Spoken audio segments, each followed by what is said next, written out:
Anybody hear me now?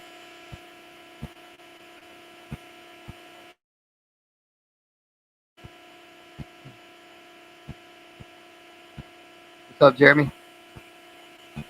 No? Does anyone hear me now?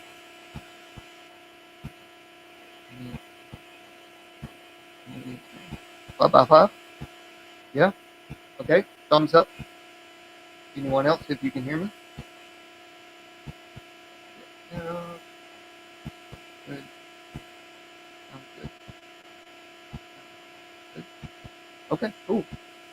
Cool, man. I appreciate y'all coming up. A little bit of a late start. My day has been a little rough.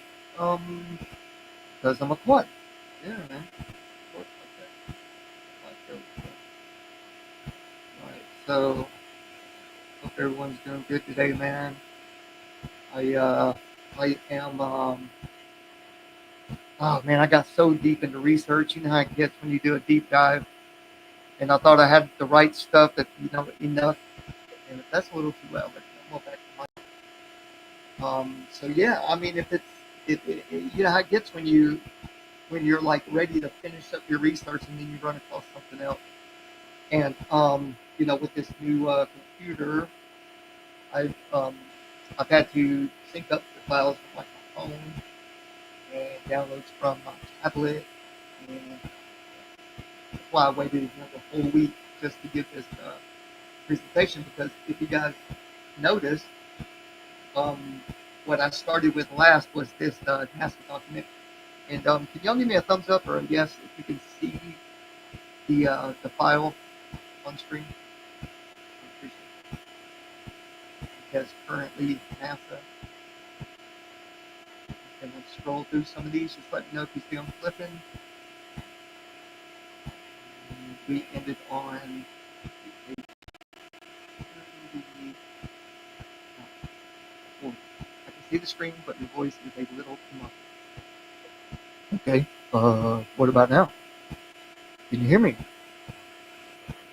that a little clearer, or does it sound kind of? It sounds a little crackly to me, but I didn't spend like $800 on a mic. So it could be, and it's my voice, of course. Voice is always crackling. All right. Appreciate y'all giving me the feedback. All right, we're gonna, and you can see the presentation, I guess. So I'm gonna go to, let's see, a particular concern. So really, what I really wanted to cover. Okay, here we go. Biorevolution application. Okay, so we all pretty much know NASA for being full of shit, right? Um, I guess when your average person thinks of NASA, they think of space or rocketry or Operation Paperclip, right? The turkey community knows it for a lot deeper things. Well, now I've never heard people really diving deep, except a couple of people, about how NASA's got their hands in our body, literally. Well, not their hands, but there is something called biosensors. Now, I'm gonna jump to the conclusion first, but then I'm gonna go over it and I'm gonna try to show y'all, give y'all visuals, and kind of let you guys know why it's important to me and why I even wanted to do this research in the first place. So, conclusion: there are a lot of companies, and let's say tech and medical, and these companies are kind of behind the scenes, but they are complicit. All of them are complicit in having their interests covered, which would be 6G and medical, the future of medical. Like, how are they going to do this? Like, how are they going to get people their medicines, palliative care, or whatever? How are they going to get their cures or their treatments to people? It's going to be wireless. It already is wireless. For 30 years, people don't know about it. But what they done is they made technology smaller and smaller and smaller. Right? Let me adjust this camera a little bit.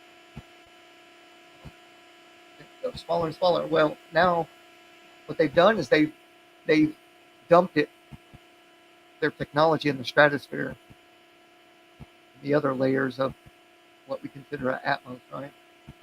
And it just gently floats down, gets all over our crops, all over our skin, all over your clothes, and they're better known as superconducting metamaterial. And I'm going to show you a comprehensive list of all these things, how it works. Well, what they do is they've got two layers. They classified in layers, 1 and 0. Okay, 1 would be on the skin or around the body. We consider it our aura, our electromagnetic field. But the medical field doesn't. They don't recognize the word aura. It's now known as biofield. So the stronger your aura or biofield, the stronger and further out from your body is this electromagnetic pulses or oscillations, you could say, because we're basically a crystal. So with that said, biosensors come from the tech world, and they're just smaller and smaller every year. They're progressing smaller and smaller. Well, it's small enough now where nanotech can be fused with these certain types of metals that conduct electricity a lot better. So it amplifies what they can do, right? To recognize what they call, what the Department of Homeland Security, they're in charge of biosurveillance. They call it, and where was I going with that? Sensors, nanotech, fused. Okay, so basically, it's a, you know what an algorithm is, I'm sure. Well, our body, once the medical field has read our specific oscillations of the heartbeats, respiration, O2, like we have what they would consider an algorithm, right? And there's something called bio cyber security, right? Bio cyber security. And who's in charge of that? Who can read our personal algorithms, right, without them being hacked, right? A hacker, biohacker. Well, the Department of Homeland Security, they're in charge of that, right? So 6G is on layer 0, which is under the skin. So what these self-replicating nanotechnologies do is they fall from the sky, get in your skin, right? Along with all over time, like back, let's say, the VAXXEs, so in those, graphene is a major player, graphene. All right. So 6G,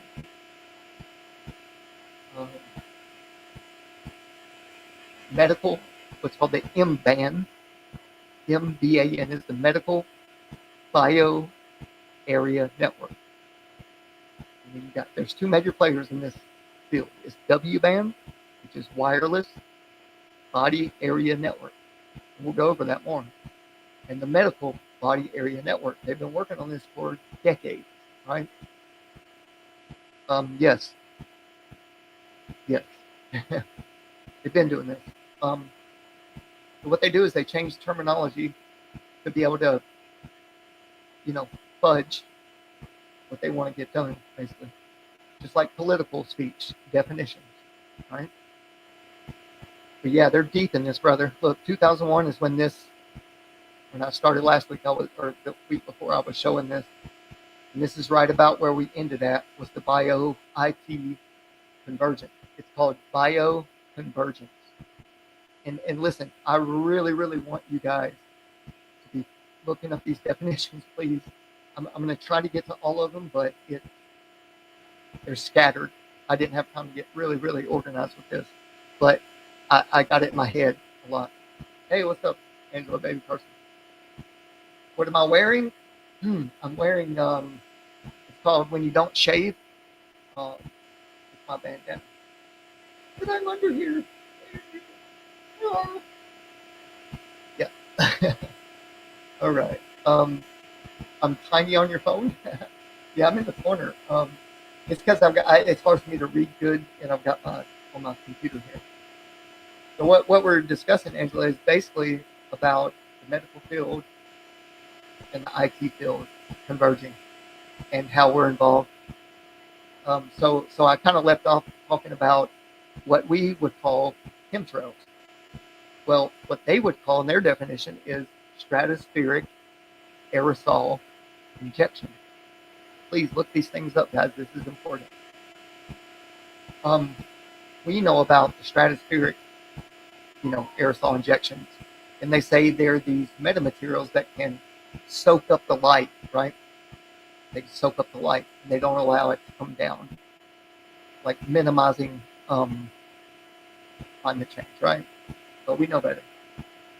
We know better. So how are they getting away with just dumping shit on our heads like this? Like and it's in the name of climate change study and reduction, right? Heat reduction. Well, they don't tell us that it just follows in our soil and all over us, right? Well, what is under our skin, guys, right now, self-replicating, let me get my earpiece fingers, self-replicating is nanotech. So it isn't something to fear, but it's something that you have to learn to inform other people, because a lot of people don't detox, right? And they don't know what to detox with. And a lot of people are taking advantage of that, telling you that this or that will detox you, right? And unless you're really looking into it, yeah, man, yeah, that's true. But yeah, it's something that it isn't fair. It isn't fair that we're not educated on this like daily, right? So I'm going to try to give you the best breakdown I can of how 6G, smart cities, biotech, cybersecurity, where to go find this at the DHS. You need to know that you are an antenna for this new network, 6G. They're routing information through you, right? These signals through you, and they're storing. And trust me, it sounds crazy, but they're storing information in your body, on your DNA, in your cells. And what they're doing, they say the safest, secure measures to take is to store the information of your algorithm in your body, and then it's routed, right? Your medical history in the next couple of years is already stored in the cloud a little bit. But what they're doing is they're using millimeter-sized waves, right? These projected waves, kind of like if you were clocking somebody, like trying to get their speed, right? Well, what they can do from drones, millimeter-sized waves come right through your roof, right? Because it vibrates much faster than solidity. So you can come through and they can read, as long as they pick up your biofield within a certain amount of space away from you, then they can read your vital signs, all kind of stuff. But it's starting in the name of medical, but where is it going to go in the future? And how our government's going to be able to hack other governments' civilization, right? Society. Yes. Okay. That's good. That's good. I mean, listen, if it doesn't bother you, that's a great thing. That's great. But I think everyone that really cherishes their privacy, right? But a lot of people are being talked into it because, like I said, the medical industry is making it sound great, right? So, yes, self-replicating nano, and depending on your health and on your strength, depends on the stages of how these nano you know, particles are multiplying, right? And so anyway, I don't want to get too off track. We'll start with just that for now, just to let you know what this is about, and um, seemingly where it's headed. You know. But yeah, graphing is a big thing in the backs. Okay, um, so why graphing? Graphing is a lot more stable and strong than your everyday. You know, it can handle more heat. It can hold more energy. So our bodies produce energy. We're like a battery, right? Like a very fast oscillating crystal. So, oh yeah, one other thing. How are they powering these Fitbits? Or your pacemaker? Um, does anyone know how they're powering? Well, even like I was just talking about the nanotech, everything. It's There's studies I'm going to show that the nano is being charged by collecting our energy, right? Now, this has been going on since the 80s. I don't know if y'all knew that or not, but chemtrailing, geoengineering is what they call it. We can call it chemtrails. It's not the proper term, right? Let's fuck their terms. But yeah, so let's hope you don't need a fake EDC. That's great. You know why you're never sick? Because you grow your own and you make some wonderful meals, I'm sure. Uh, yeah, so basically they're just siphoning our energy without our permission.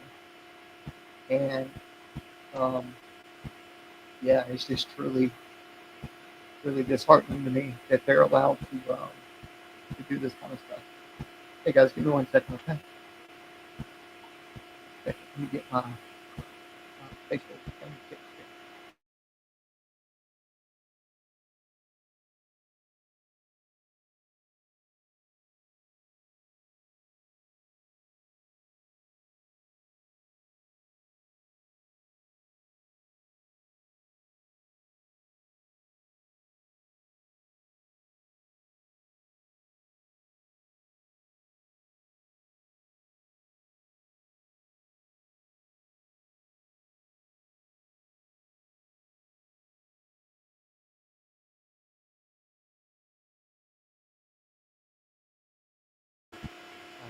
All right, I'm back. Love you too, Angela. Man, you're so sweet. You know what? I wish you could fix me like some peach cobbler, send it through the mail. You know what I mean? It's down frozen.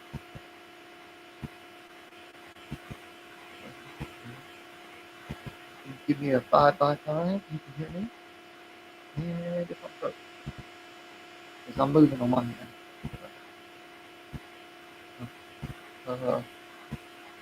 What do you think? Thumbs up? Am I stuck? Or can you see and hear me? Okay. Cool. Okay. Sorry, Angela. It may be on your end, huh? Um. All right. So let's jump into it, man. I've been stalling y'all long enough, but all right. So, do y'all know if I can just can I just put screenshots up here? Huh? If you live next door, I'd share. Sorry. Yeah. I have to make a trip one day just to get some peach cobbler.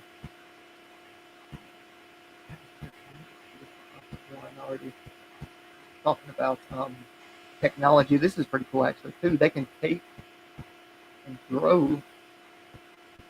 what they call biostills, like spider stilts, but super, super strong.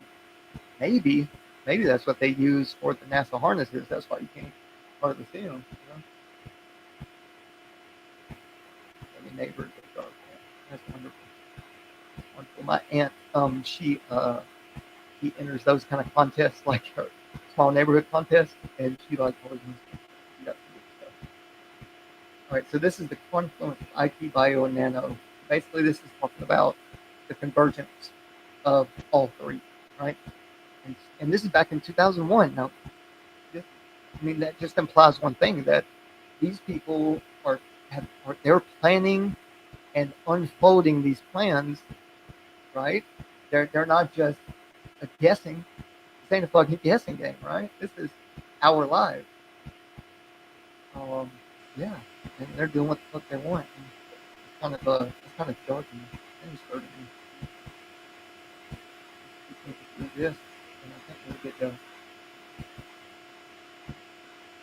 have a lot of time. So let me just start downloading some of these screenshots, and that way I can read to y'all exactly what's going on here. The screen share. I've got who is good at using um StreamYard? If someone is good at using StreamYard, because I have not had the time to do anything with screen share. If I can share video, definitely not video. Right?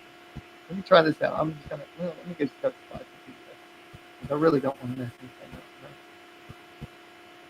Computer.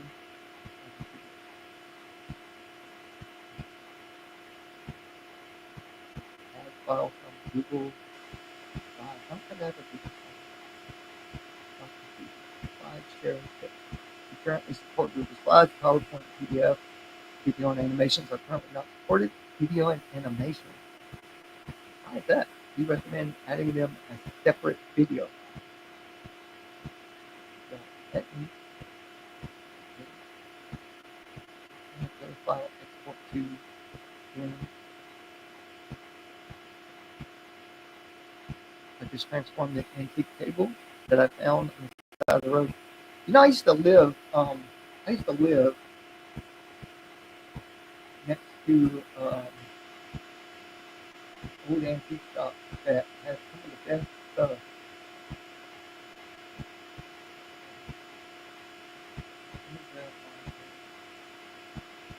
Doing saw that.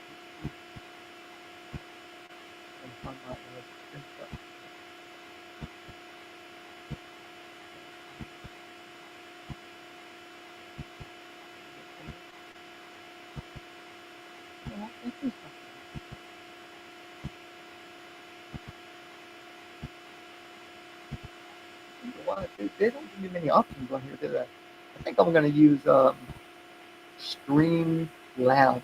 I downloaded that the other day and I had that time to go through it. So what I'm going to do, I'm going to read off of my tablet, and yeah. Yep, got my tablet, please, now. My phone somewhere. Gotta read off that too.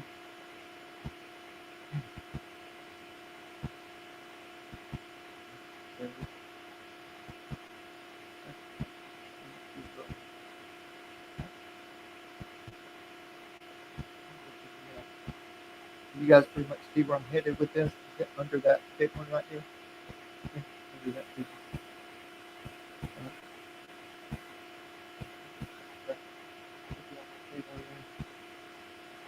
Carbon nanotubes. Okay, so this is kind of where I was going with the graphene. So what these nanotubes will do is there's this thing called smart dust, right? Now, smart dust basically consists of let's see, one, two, like three different. Let me hang on right quick. Like three different types of dust that basically is what I was explaining. This dust, the smart dust, can read and write, which means about shooting and read write. From old like CDs, right? When we were growing up. So read write, you can extract information, right, from the cell, or you can read from it. So these carbon nanotubes and smart dust will grow around certain types of cells, like red blood cells. I think is one of the main ones. Yeah, they say they recommend if you're worried about any of this to go get a full blood work done to see what's inside of you. But there are a lot of doctors out here that are complicit with this, and you know, just tell you you're all good. You can go home.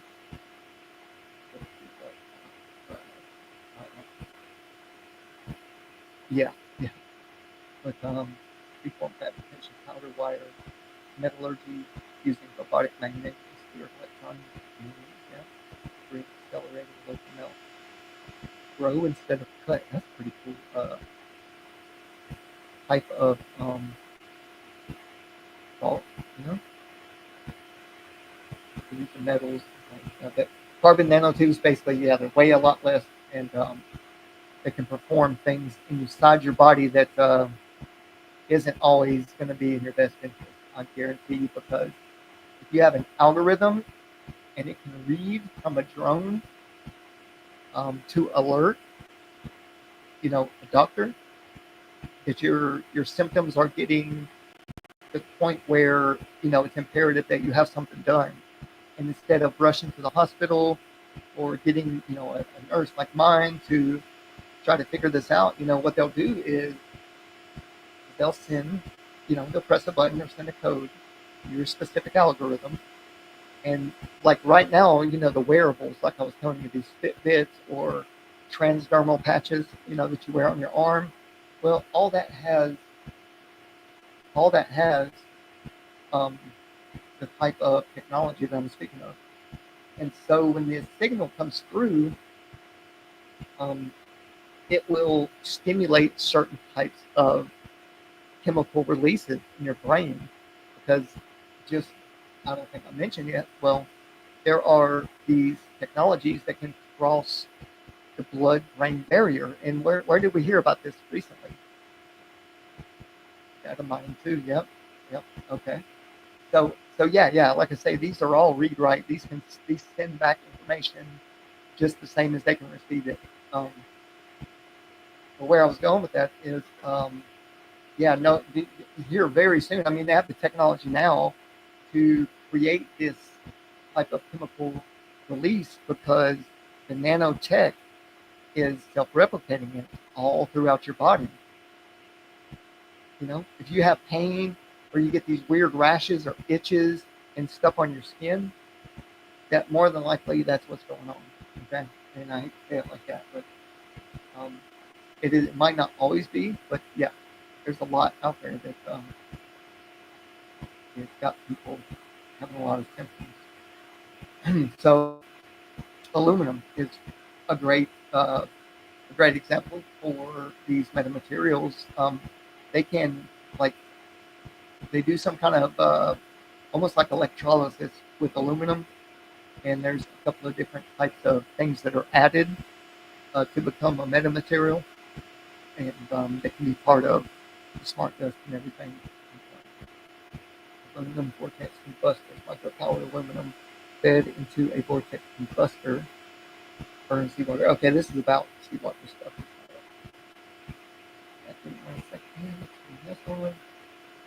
Also, all of these products people are using are mostly toxic, poison, yes.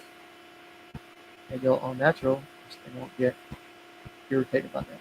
Yeah, true. And one thing, Angela, is that they were talking about, you know, there's a group of doctors and researchers that pretty much are in the know. You know, they know what's going on, and they're trying to actively put out, you know, these kind of talks that I'm doing here. And I'll introduce you to a few of them. But you know, and that way you guys can know some other people to kind of follow and read their material that they're trying to fight against this kind of invasion. It just kind of sucks that it's been going on for 30 years. And the lady I'm learning from actually worked in that industry. It was um, com- computer engineering, computer network engineer. And so she worked for like Bell, the phone company and media company. She worked for them when she was like 18, 19. So her family, I think personally, she might not say it out loud, but she did say they were German. So I think maybe some of her back family did some work for people, let's just say, that were early doing some experiments with this stuff. Hey, Crashes 82, welcome, brother. Thank you for coming, man. Um, we're kind of right now talking about these metamaterials and nanotech that is being dropped from above. Let's just say, okay, and the medical industry is taking advantage of that, along with the government and tech companies. Okay, guys, let me get to where I was going to get here on my tablet.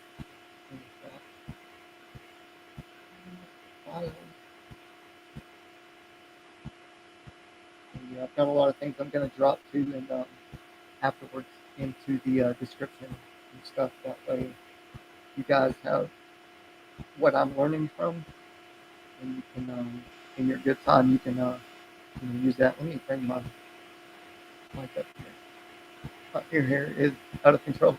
What's up, Sean Alky? You need to get that under control, my friend.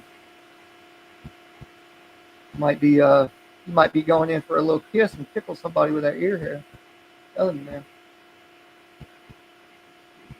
Uh,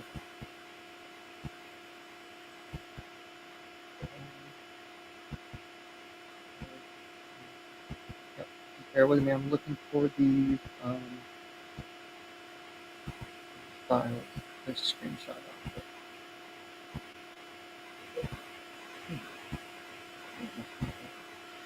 Maybe I can just do it on my computer. Oh well. I don't need that earphone anyway. I can read your words. So, 1995 was the first year. What's up? What's up, guys? Nice to see you. And the older I get, I have to keep on that. Yeah, man, I'm telling you. Nose hairs too be jumping out. All right. Here, what's up after saying okay, here we go. All right. This is where we get into basically what I was talking about there with the 2001 document with NASA, pretty much not predicting the future, but just telling us what they're going to do. So LiDAR with 50% efficiency via S to C optical amplifiers, also femtosecond lasers, which is just the oscillation. Whoop, go back. All right. Molecular / biosensors. This is basically the what turns you into an antenna, which allows you and your specific algorithm signal to be sent to the cloud, and then from the cloud, the doctors can read it, right? Or the DHS can keep up with any minute changes in your body will be kept up with. Trust me.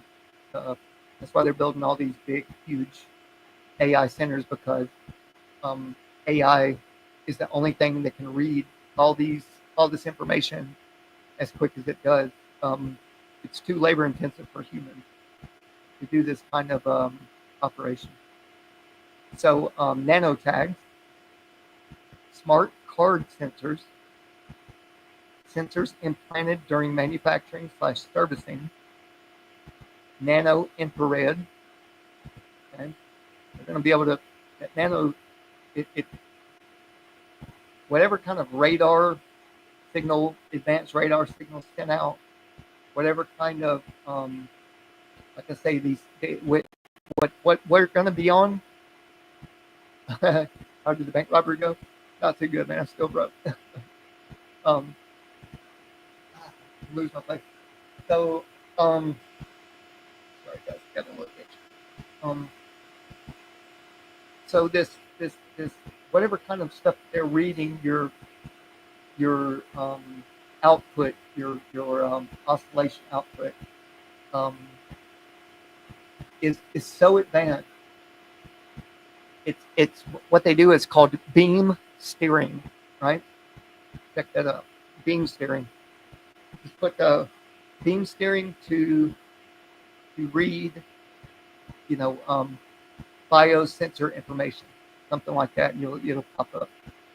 But yeah, man, I mean, look, infrared, dude, they're going to be able to like infrared our cells or what? Like, what's the end goal here, right? Why would they go through all this trouble, 30 years, to set all this up? Like, I mean, I can tell you one good reason, not the medical. I mean, maybe for some people if they agree with it, but gaming, the optical input of what is in our skies, right, and what's floating down on us. They can use light, sound, right, like frequency, to levitate. There's something called self-levitating particles, right? That are like nano. They're so tiny you can't see them, but using certain technologies, it's going to, along with the VR and the AR, right, headsets, bro, it's going to be a whole new world, and it's all synced. It's the sync perfect timing, right? From where you're going, you could be walking around everywhere, anywhere in the world, bro. They dump so much of this stuff in the atmosphere that it can create real like like real like shit that's not there. I mean, it's there. It's just outlining it and playing. So gaming is a big platform for the use of this stuff, right? Want to fill us up with all those nanoparticles so they can hit us with frequencies if needed. Yes, yeah. Let's just use, for example, people that were just falling over, PEAD, right after the pokey pokes. You know what I mean? I think you know where I'm going with it. Well, yeah, this was the last 5 years has been a test. Okay. So keep all this in mind. Look, okay, let's move on to smart stuff. Cubic millimeter or less.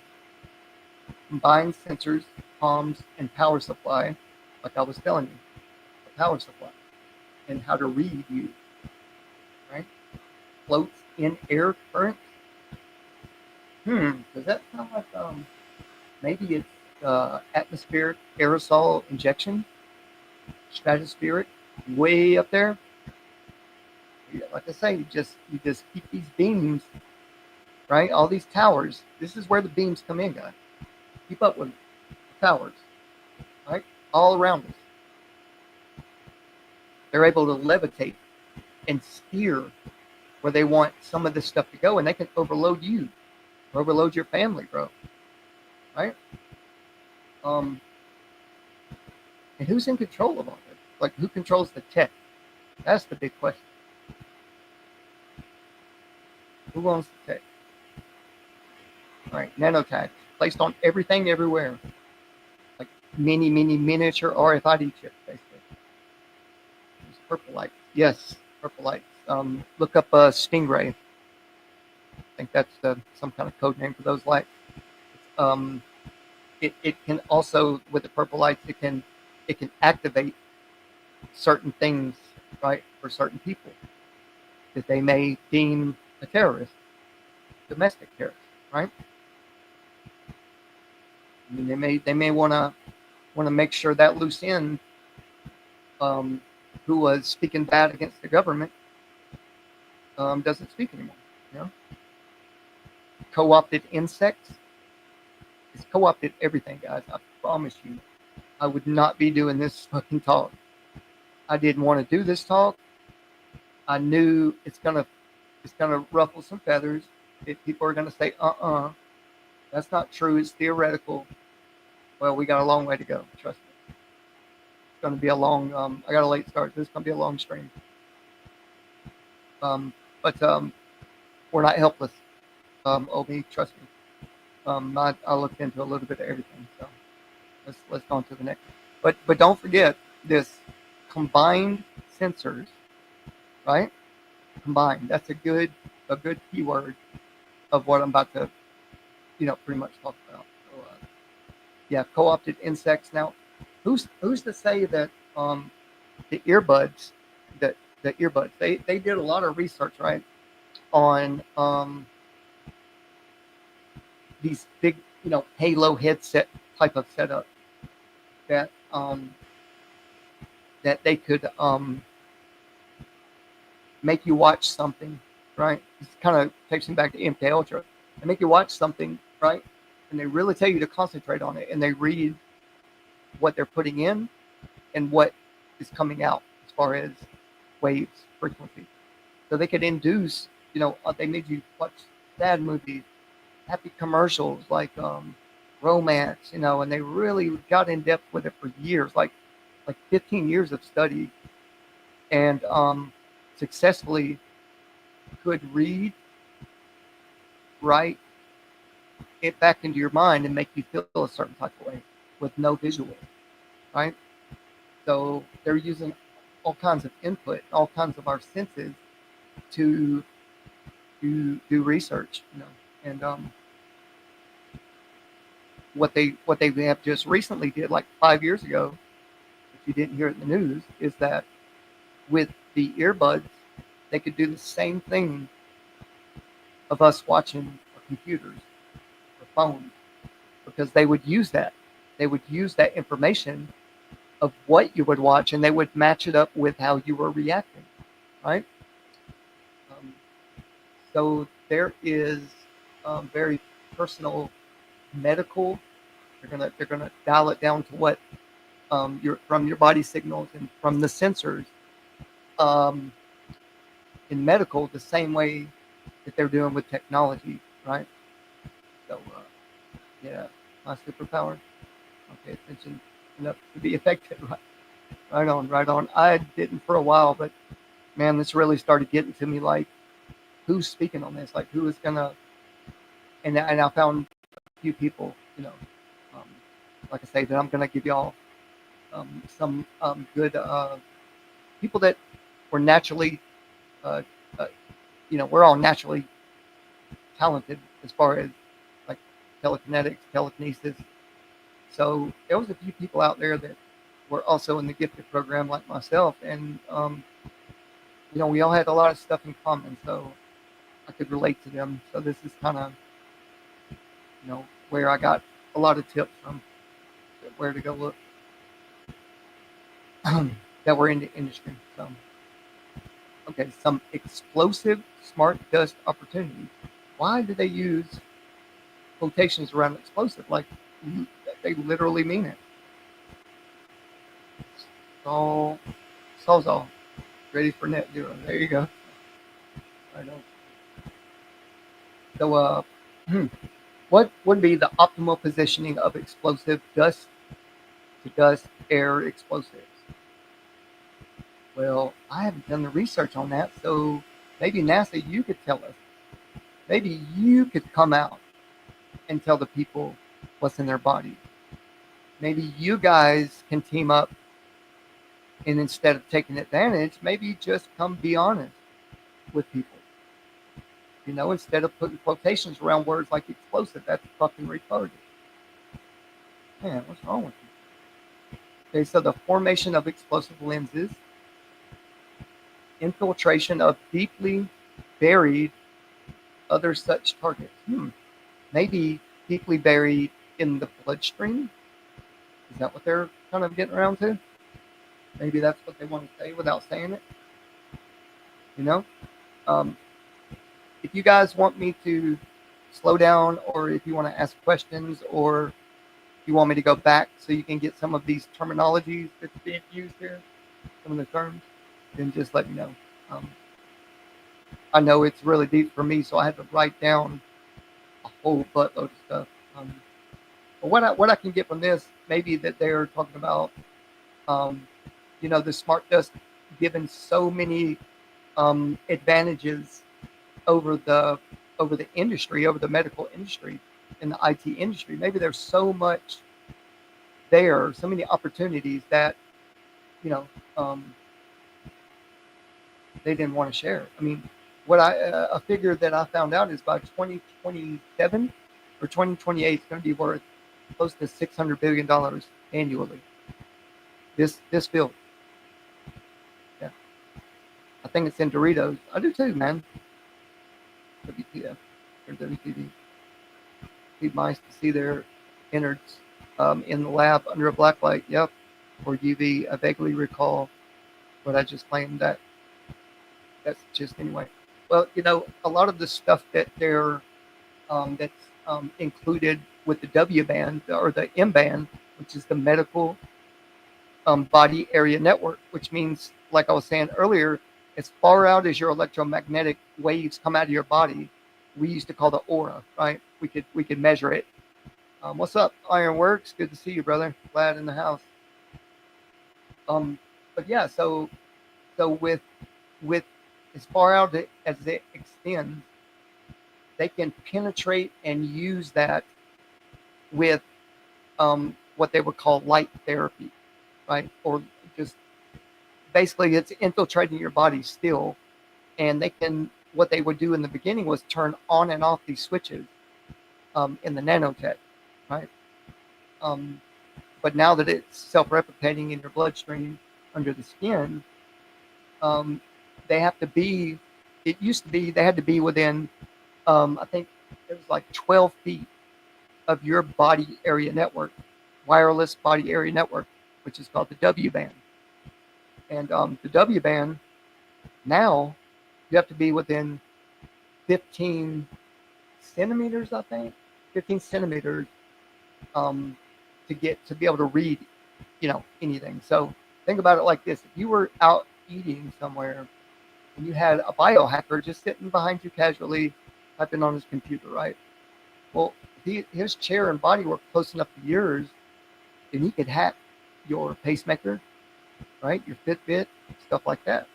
So there are still a lot of loose ends that they're not being honest about in the IT and medical world, but yet they want to move forward with it, just like they want to move forward with the AI that they want to put in contact, right? In control, basically, of this medical body area network. So, yeah, that's concerning to me. So let me go to the next slide. So microdust as a weapon, right? A mechanical analog to bio. That's the transition, what they call the bioconvergence. Check these terminologies out, people. Trust me, you're going to want to know these and not be, left behind with, what to look up, where to go, who to seek out for maybe litigation to figure out, is there something that can be done to slow this down? And if not, how do we cleanse our bodies and stay at our highest, optimal health because it isn't going to go away. As long as what we call chemtrails are falling from the sky, then there are metamaterials falling from the sky.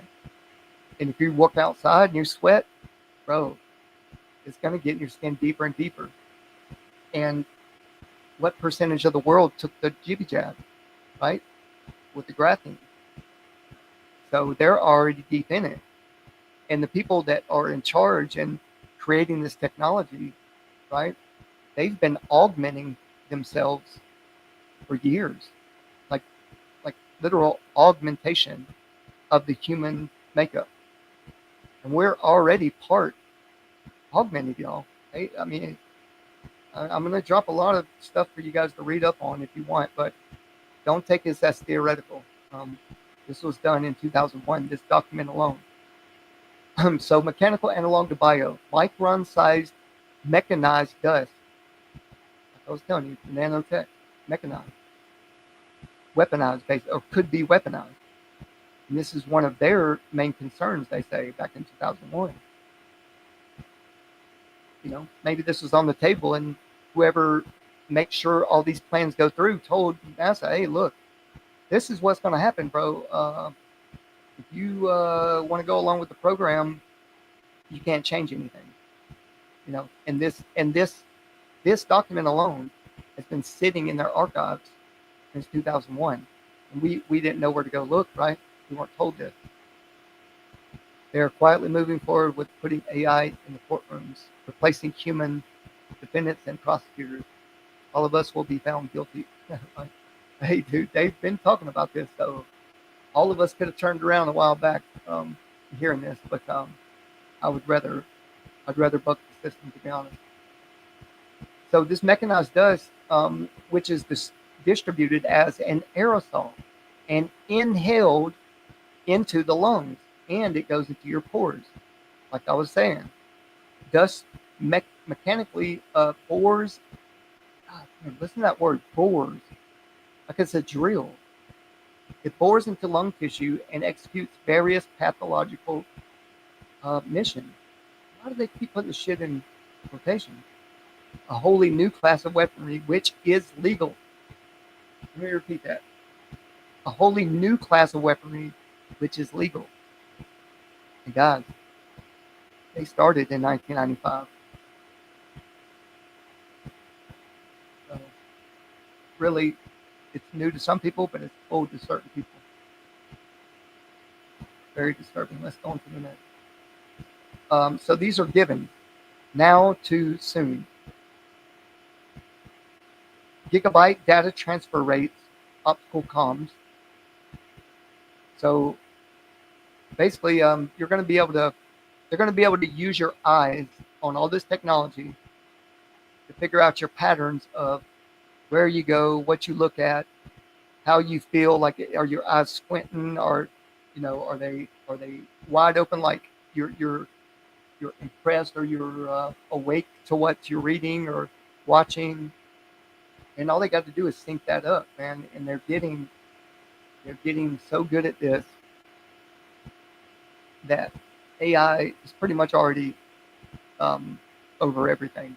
As far as autonomous drone warfare, we'll get into that as well. The petaflop plus computing, exceptional AI from bioinformatics and biomimetrics. Damn, they're jumping to the gun, bro. I'm about to get into all this. Well, let's okay. So these are givens, right? Now to very soon, which was they were deep into this. I would say, and like probably 2010, they were already way ahead of us, right? And here's another couple of terms I want y'all to latch onto: ubiquitous land, sea, and air space, multi-physical, hyperspectral sense, or swarms, which are in the air already. They're in the ocean already, and they are in space. Okay, don't hate me because I said space, right? Space is just everything between me and this computer, me and the sky, me and you. It's all space, right? There are nebulas. There are what they call galaxies, which are just toroidal, um, where magnetic toroidal forces and plasma are ionized. That's all it is. It's just glowy things way up in the sky. Don't be afraid of it. Trust me. They have aerial platforms all around up there. All around. They live up there, some of them, seasonally. Yeah, above the weather. But anyway, so ubiquitous. What does that word mean, ubiquitous? Anybody know? The ubiquitous thing? Basically means you plus the things they want to achieve, right, have to be ubiquitous. Meaning pretty much you agree to this stuff in contracts that you might not even know about, right? And who are these third-party people that we send all this information to? Anyone ever did a deep dive on that? Because I haven't. I don't know who the fuck they send my information to and what they do with it medically, right?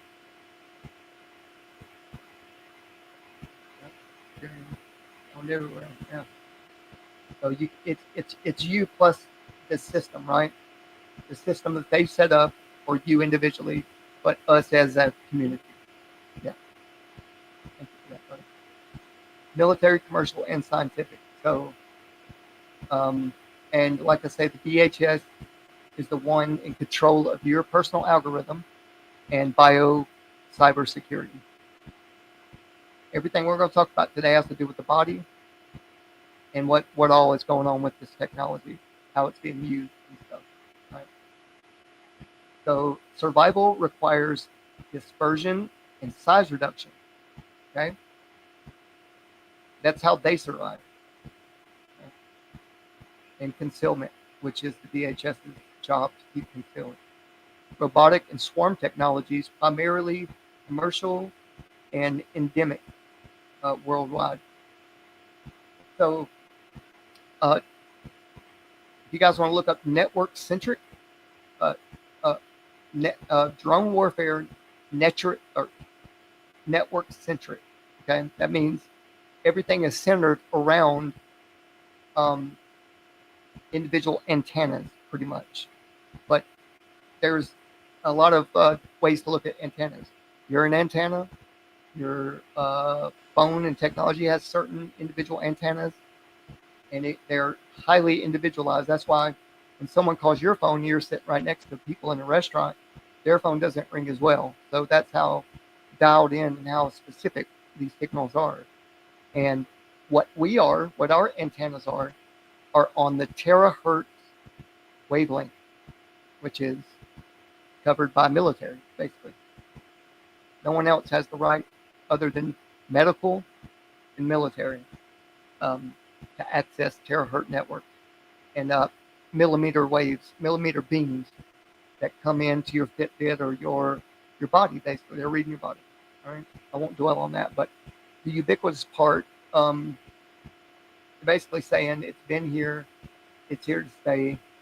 They've got a whole industry built around these ubiquitous land, air, sea, and space, multi-physical, hyperspectral swarms.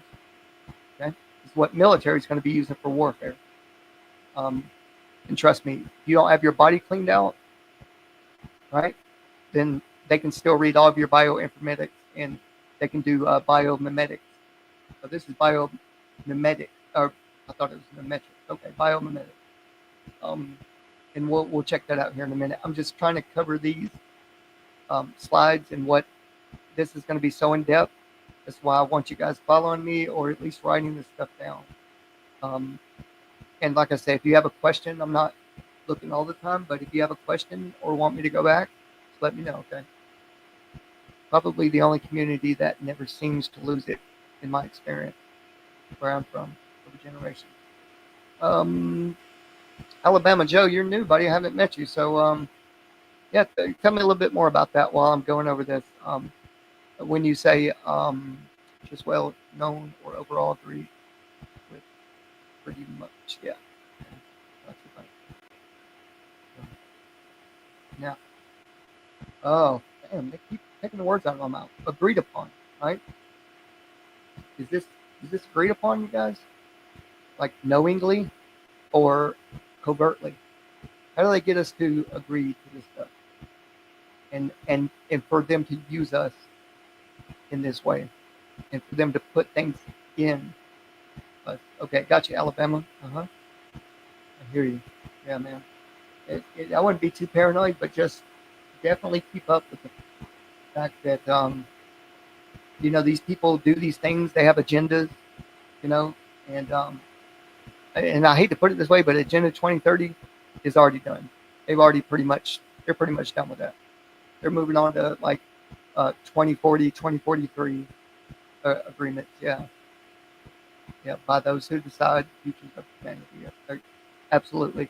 And it's funny they call this program Skynet, right? That in Holland went autonomous like 2 or 3 years ago, or maybe right at the beginning of COVID. I have to look back at that. But over in Holland, see, America wanted to do Skynet, but the people wouldn't agree to it, right? Autonomous drone warfare. So when Holland did it, Obama was deep into that, and he was, people with drone strikes overseas. So yeah, yeah, boy, the whole world got pissed off at him for doing that. But let's get back to this. Okay, so assumptions in combat in 2025. Well, that happens to be this year. Proliferation of TBMs, yeah,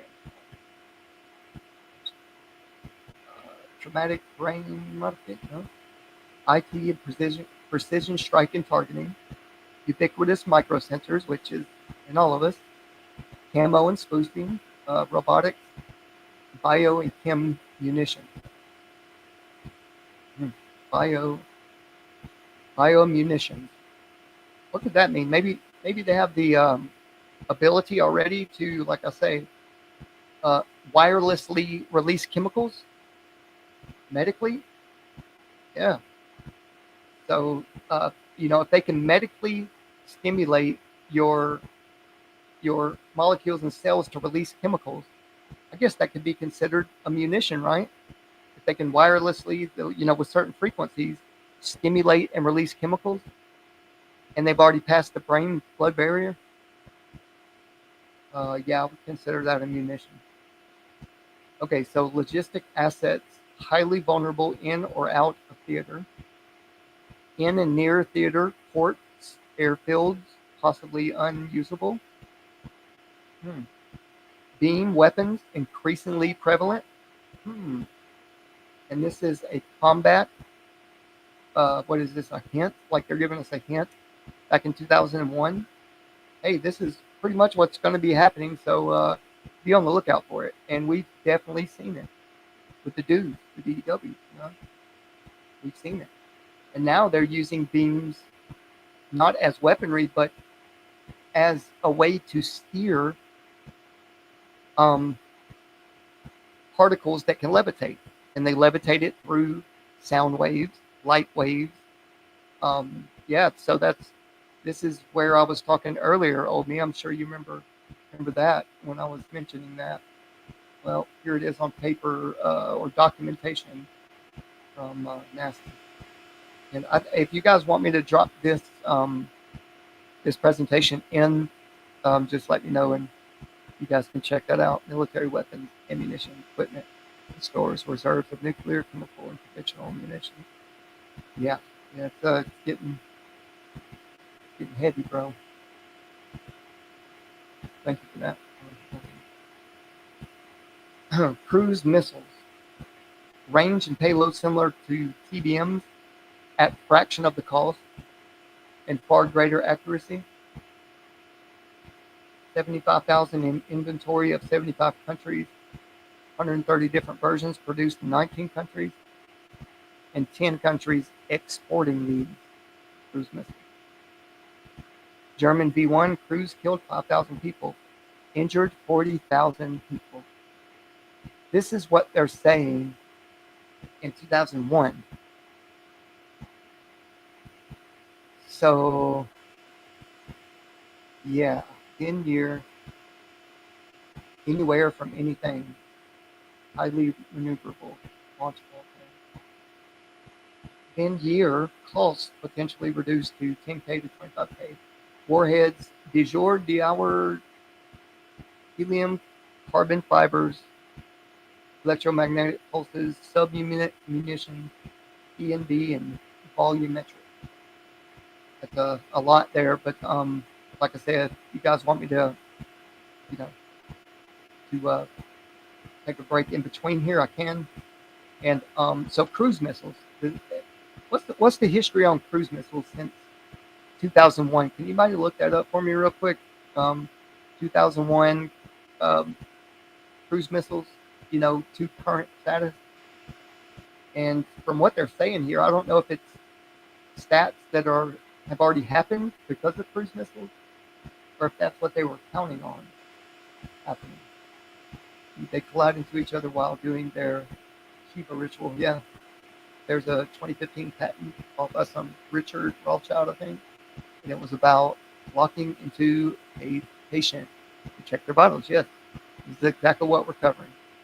And this is quote unquote, I can't do my fingers, but quote unquote, in the name of medical, right? This is where they get us, right? They want to hit us in the heart with it. Like, kids with cancer, we need this kind of access, in order to treat people from afar in the rainforest, right? Man, shut the fuck, what? Bro, it's just a way to get under our skin, which they already have.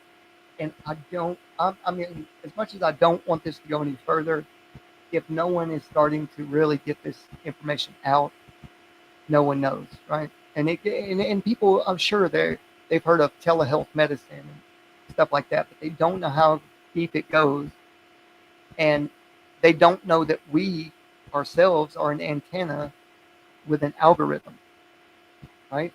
That the Department of Homeland Security keeps, right? And they secure. But just with that being said, they also have access to it, which is troublesome to me.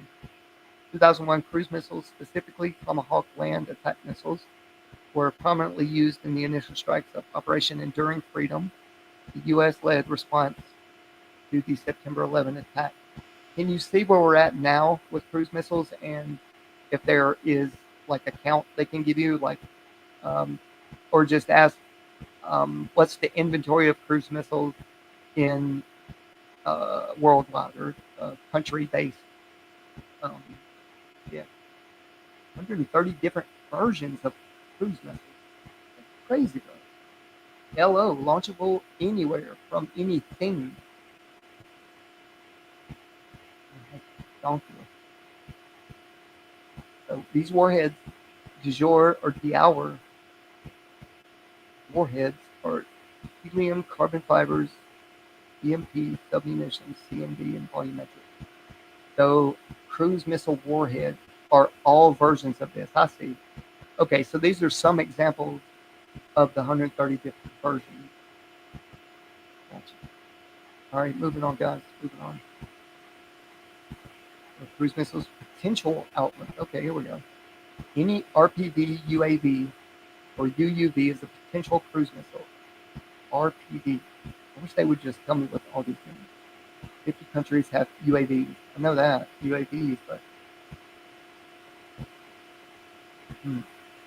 low cost and ready availability of requisite technology components essentially ensure the enemy after net will have inventory field hordes of every capable, easily concealed, very difficult, expensive to counter, accurate cruise missiles with a potential devil's brood of warheads. What? The enemy after next. It's like, bro, it's like they don't want war to end. This is a fucking business, man. This is a business, and one of the biggest businesses there is. Hordes of very capable. This says will ensure ready availability and low cost. This will ensure that the enemy after next will have hordes of easily concealed, very difficult to counter, accurate cruise missiles. Okay, well, that's really assuring. Thanks, NASA. Fucking wow. I mean, they just put it out there like, oh, it's nothing. These people just have hordes in 2025. No big deal. 19 countries make 130 different types. Yeah, just bring them on in. Keep them coming. Oh yeah, block off the road down there so nobody sees. Right? We'll just bury them underground until it's ready to use. Wow.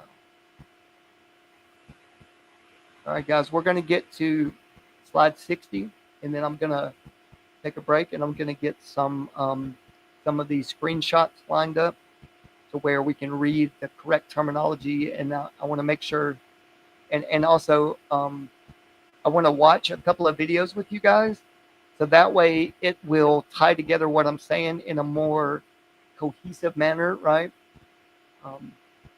Says wow, and just bury it in the archives. Yeah, because nobody ever checks, right? Oh, the truther community is the only fucking people that are digging into things, right? That are that even fucking care for the rest of the community. Like, how bitter could we really be toward people? You know what I mean? I could give a shit less and just go on with my life, bro. But I wouldn't feel right. I wouldn't feel right, bro. I would feel complicit, in whatever comes next. Um, so yeah, we're gonna see different ways to interrupt their plans. And YouTube, if you hear this, um, fuck you. All right, here we go. Revelation of the Method. All right, so what are the volumetric weaponry alternatives to helium? Would be, of course, electromagnetic pulse weaponry, info, net, and psi warfare. Keep that in mind, guys. So info, what comes from us, in volume, what comes out of us, what are we radiating, and what frequencies are they dragging out of us, right? We're already. That's why one thing, guys. Why we feel like not so much energy lately and stuff is because of what I was talking about with this nanotech and how fast it's reproducing and and latching on to our nervous system basically. And that's what powers these nanotech. But anyway, let's keep going. Miniature brilliant sensor and mind combos. So that, yeah, like Angela was just talking about earlier, mining, right? Mining data or mining energy along with the biosensors, that they are powering. So they're sucking our energy out to give a signal, a more amplified signal. Yeah. All right. So fuel and air and dust air thermobarics, which I haven't looked up yet. So my bad, guys. Thermobarics, I would guess, just from the word, fuel and air, dust air thermobarics. So heat transfer, maybe, or energy gathering from the heat we put off. They've got to have a way to maybe transmute that. I don't know if you guys want to look. Yeah, Bass. It's something that there's something so inhumane about this. But we've known, right, in the truth of community that this transhumanism agenda was on the table, and they want it to be. It says, yeah, talking temperature and pressure. Okay, thank you. So that we've heard this, we've been hearing this, right? But maybe we've been so tied up with a lot of the flat Earth stuff that we are, helping people to understand better, giving correct information out with that. That it's slipped our mind. And plus, I've just found this document like 2.5 weeks ago, maybe at the most. So, yeah, I wanted to do enough study. That's why I skipped a week. But yeah, RF, like RFID, which are also combined with these as it downsizes, right? Like they said, these RFID chips are basically on everything, everywhere. So if they get your algorithm down pat, and your clothes, you wash them or not, it don't matter. And these microscopic RFID chips makes it easier to track you, right? With nano or with millimeter scale, right? Terahertz wave drone warfare. These guys can pinpoint you through your roof from a drone, 8 miles up, 10 miles up. And I'm going to go over here in a little bit, is positioning. It's harder if you're laying on the ground to track you, right? And I'm sitting over here next to my router, right? My router for my Wi-Fi. So they're able to see the whole layout of my house, never even been in here or looking at the plans. And they're bouncing these signals off while I'm sitting up in my wheelchair.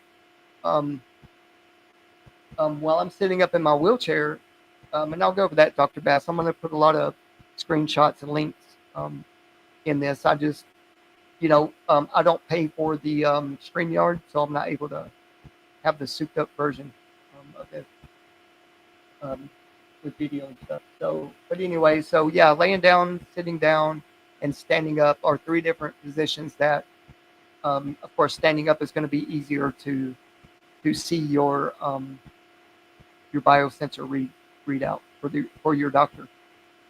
If you go to a doctor and have Fitbit, you wear transdermal patches, you have a pacemaker, implants like uh, down in the groin. If you have like a prosthetic, one of the newer where they can read your thoughts and your prosthetic can move, stuff like that. All right. Anti-functionals, anti-fauna. So I know about the flora and the fauna. Anti-functionals or anti-fauna. Chem bio. So is this where they can, like I was talking about earlier, use the chemical release in your body, your biosensors, or the nanotech, and it caused some kind of anti-fauna reaction? Because I know when you take antibiotic, it kind of dampens down your immune system. Well, maybe these chem bio dampen down the fauna, maybe for certain things. But it seems to NASA that this is a volumetric weapon. What they're mentioning, right? Isomers, strained bond energy release, strained bond energy release, carbon fibers and blades, acoustics. Yep, told you guys. And these acoustic, look, there's two industries, which is medical, well, three, IT and gaming, to where everything they dump, and trust me, Bass, I've looked deep into this, and I don't believe just anybody. I really do my research. So what I was getting around to with the gaming and stuff is with these Oculus AR VR glasses, you're gonna create you are already in the metaverse. Dr. Bass, you have something called a digital twin. If you want to look that up, it's tethered to the cloud. Your energy, your frequency, and algorithm, you have what that creates your digital twin, plus all the biosensors all over your body and in your bloodstream already. You have a digital twin, and they're using that, and they're going to use that for gaming. And you're already in the metaverse. People think you got to go and log in somewhere. No, brother, you're tapped in through the DHS. You're already in the metaverse,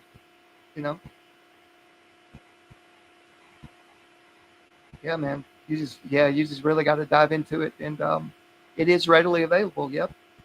You just, I think what they're banking on is our ignorance, them keeping us busy, right? While they pump us full of smart dust. Yep.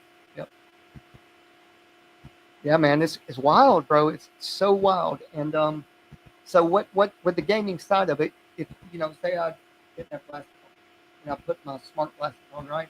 That have these sensors, right, that you see right through, that read your eye movement, right?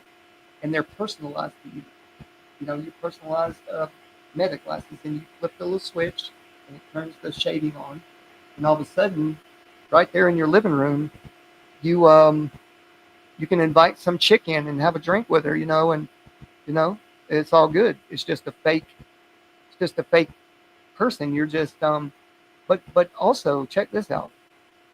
With the advancements in technology and topological conductors, look that one up. Yeah, biodigital convergence. Yeah, we're right dead in the middle of it, right? Talking about it. That's the convergence part.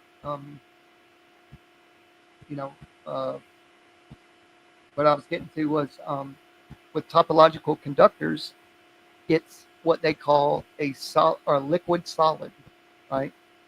And it's what the stuff is made up of. Is the crystalline structure isn't rigid. It's rigid. It's got a carbon atom on each corner, hexagons connecting it, just like graphene.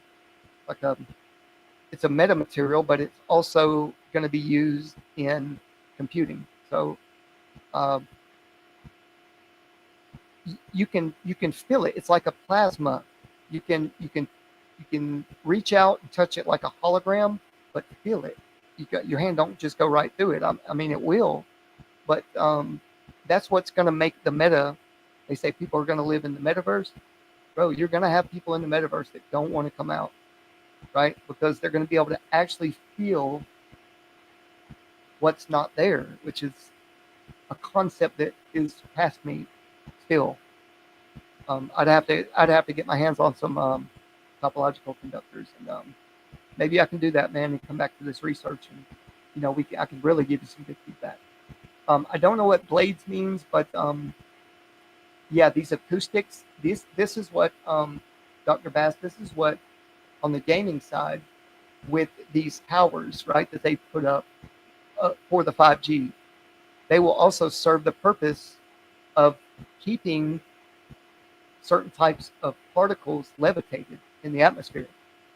And with the plasma, with photonics, right, something called photonic, it's the light that it emits up to these metamaterials, these particles that are hanging in our atmosphere. It hits these at certain angles, right, and it creates what's called plasmons. Now, these plasmons are what's transmuted from the light being sent up to the light that's recognized by your glasses or your Oculus or whatever your choice is, right? And these photons are so lifelike, you can't tell the difference. And I'm wondering, well, fuck, maybe we're way, way, way behind, and they're just giving us the little crumbs.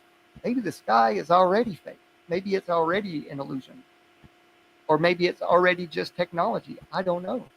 But when I look through zoom lenses, sure is very detailed and very beautiful, and then it gets deep. But let's move on. I won't dwell on any of that. But if any of y'all want me to go back, let me know. We got 12 more slides, and I'm going to take a short break. Right? Anti-personal MWRF weaponry. Heating, which is high power requirements for anti-personal weaponry. So they're going to need high powered heating for our weaponry against us, RF weaponry, radio frequencies and microwave. Now, I went and pulled a lot of documents on every branch of the military about when and how they conduct microwave warfare on us, or let's just say overseas mainly. Or how can they just give us a little bit of a shock if we need it? We're getting out of hand or talking too much, right? Surface effects, which would be our skin, and then brain interactions, low frequency modulation. Brain interactions, all I can say is I know that they're small enough. The graphene was small enough in the little jibby jabs to pass the brain blood barrier. So let's move on.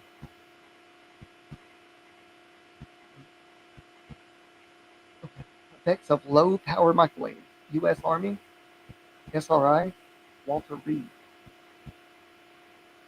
This is this is behavioral modification. You guys, behavioral modification. Everything they need is already in place to chemically change you forever. What they call it is a chemical lobotomy. They don't need no, put it up your nose and hit it with a hammer no more. They can do it wirelessly. I think Starlink and 5G towers and the new fiber optics they just rolled out, and the jobs are probably part of this. Yes, it is. It is. It is. It is. More than definitely. And the pay went up. The pay went up for these doctors, nurses, psychologists, psychiatrists. The pay went up because most of them keep their mouth shut and they're paid enough. Let's just put that. Seizures. All it takes is low power microwaves. Well, how do they know all this? Can they show some research? Well, I can. Um, that the U.S. Army and stuff has already done, unclassified, of course. Gross alteration in brain function. Well, we know that now. 30 to 100% increases in brain blood flow and lethality. Interactions between low power, microwave, and brain function. Well, how could they do that without already having something in place on the gray matter tissue of your brain? And how does smart dust know where to go and when to stop? That's because it's smart. And they had to go through so much testing, I'm sure. Like, I don't know exactly how many years for each branch of the army and military and uh, um, IT fields and medical, but I know that since 1995 they've been doing research on it. Yeah, and that's good, Angela. I wish I didn't. I wish I didn't have those kind of shortfalls, but microwave works easier for quad. So often fingerprintless bioarchipelago. Well then, I'm not going to read all these, but there over here on the right is the anti-flora and fauna and functional. Man, so they can shut our shit down, is what they're saying. But what they're doing, they want to give us all you know, um, these things to look at and research. I think because um, they want that idea of, oh, we need to be able to fight these medical downfalls or shortcomings or diseases or disabilities, right, quickly and effectively, and save more lives.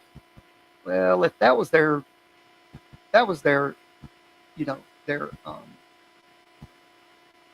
what they were thinking about doing, then they would save the 200,000 lives that are lost every year due to medical malpractice, and they would get their shit straight, right?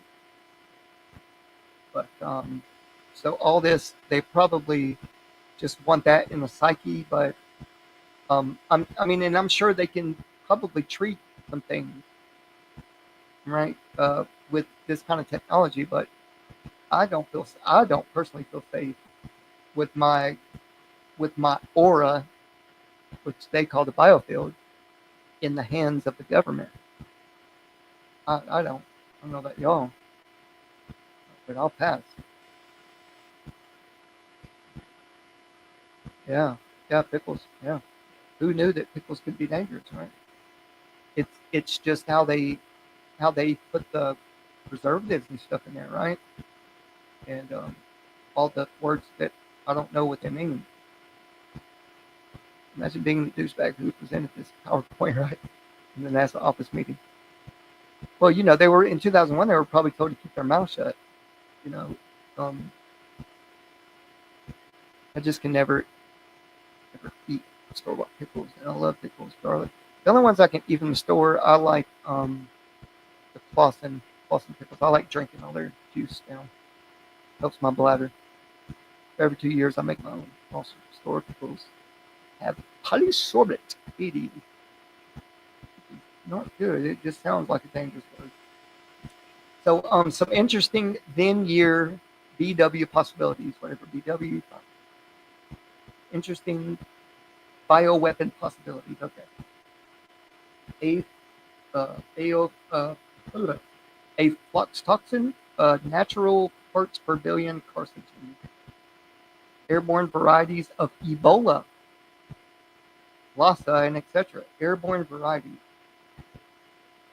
Fucking name. Binary agents distributed via imported products, vitamins, clothing, food.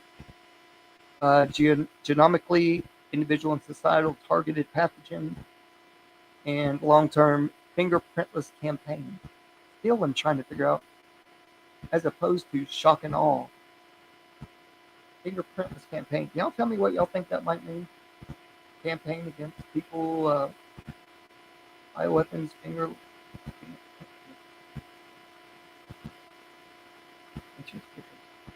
Well, I don't know that, Angela. You're gonna have to send me some so I can try. And I'll take a bite of flossing, and then take a bite of yours, and then see. You know. Okay. An existing biocommodity DEE Venezuelan equine encephalitis weaponized by U.S. and USSR in 50s and 60s. What? Ideal incapable easily transmitted via aerosol. Dude, this word keeps coming up. Easily transmitted via aerosol. Oh, that's what the fuck they've been spraying for 30 years up in the sky. Highly infectious. Low fatality rate. So what? That's suffering but no death. 1 to 5 day incubation. 3-week recovery. So the next, basically, this is what I'm thinking. The next, where we're gonna have to stay in our houses, they say, and 6 foot and all that shit, is gonna come from chemtrails. It is. I think so. Yeah. You think it's a lie, Sean? I listen. You might know more than me on that. I don't know, man. I don't know what they can and can't do, but I know that they have definitely tested this as far as what they say they're using it for, medically. Not saying these, but this is what they were saying as far as in 2001, what the unfolding could and more likely would be. This is what they were trying to disease from toxicity. Right, gotcha. Now, I don't know if we can breathe in stuff.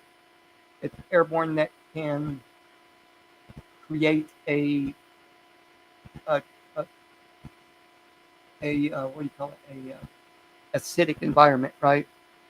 That could then breed like I know when I get a urinary tract infection because of my catheter, that it can get worse, you know, from eating and drinking certain things or the lack of.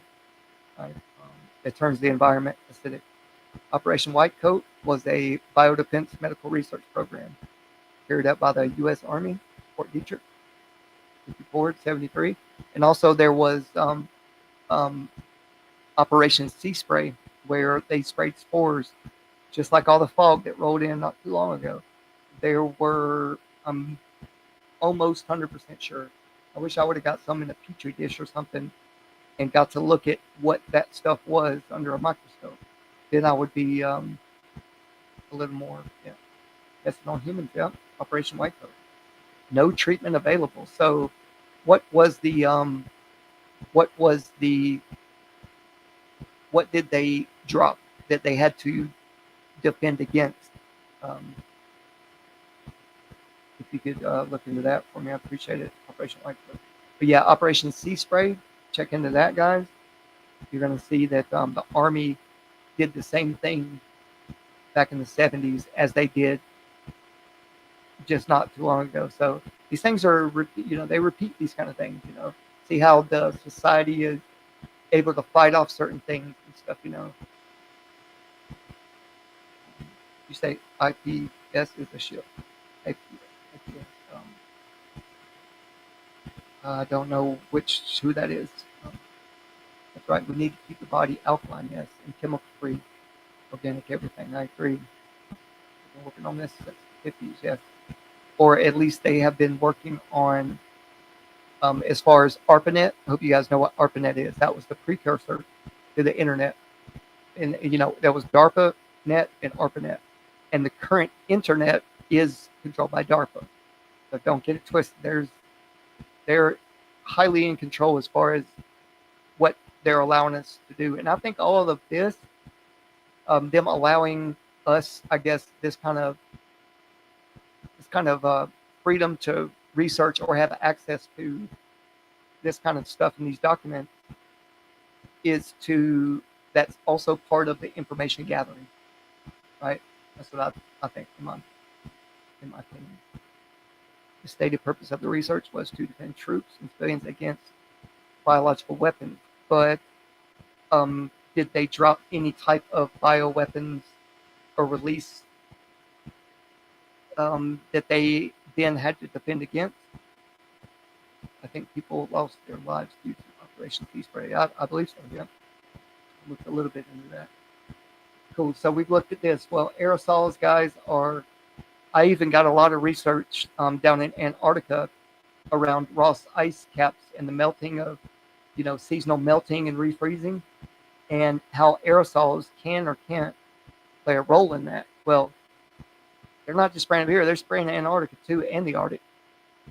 Trust me, they let some things slip through the cracks that are now going to be blown wide open, because I hope people really see this and share this. And you know, yeah, I might not be the best presenter, but I'll definitely leave everything for y'all to make your own minds up. All the stuff, the screenshots I've dug through and or looked at, and I compared the like the Google version of the information. You really have to break down and kind of trick the search engine, but then I compared regular search to AI search, and then kind of weighed my options and what was different. So these frontiers of rapidly growing genomic institutes or institutions, bio on the battlefield. Okay, same food, water, energy, meds, and quote unquote health. Computing, clothing, greatly reduces logistics scale and enhances capabilities. Now this is lethality, bio on the battlefield. Capabilities enhancement, armor, concealment, living camo, which I'll tell you here in just a second. Okay. Sensors and FOFID. FOFID. Bioweaponry, anti-personnel, functional, biovirus into biocomputer. Okay. So this is basically talking about bioweaponry and us being the computer, basically, right?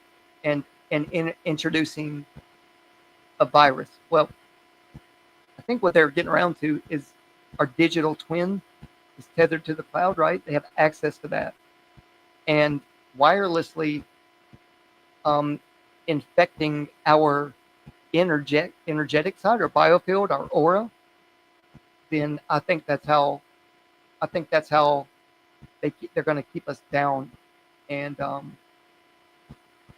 yeah, oh yeah, and the blockchain, you're on the blockchain already, just like our straw man, right, is in the stock market. And we didn't know about that until we became a truther. Well, I'm letting you know now. Your digital twin and your aura, your anatomy, your biofield is in the hands of tech, medical, and DHS. Okay, it's not a fear porn kind of talk. This is straight up what I found. And if I'm wrong, I'm wrong. Correct me, please. I will admit that I'm wrong. But yeah, so this is basically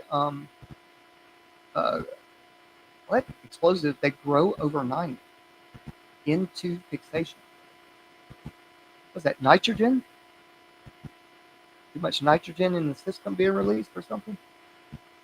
Hey, warm greetings, True Earth Whisperer. Thank you for coming. Crashes 82 as well. I may not have mentioned, but thank y'all both. So basically, True Earth Whisperer, what we're doing is going over this document that came out in 2001 from NASA. And in the beginning, I'm going to download this and let you guys look through it. But in the first couple of pages, it talks about all the department, all of the military that are involved with this one document, right? And what they're saying in this document pretty much is what's going on, what has been unfolding over the last 25 years. right? So right after 9/11, I mean, right after, before we even went into Iraq or Afghanistan or anywhere, this document was produced. So when you go and you look back through it and everything we know now, um, yeah, this was all planned, I think.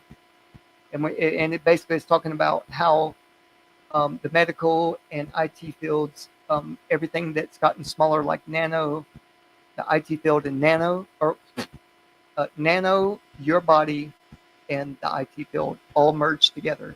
It's called the bio-digital convergence, and it's been happening over the past 25 years.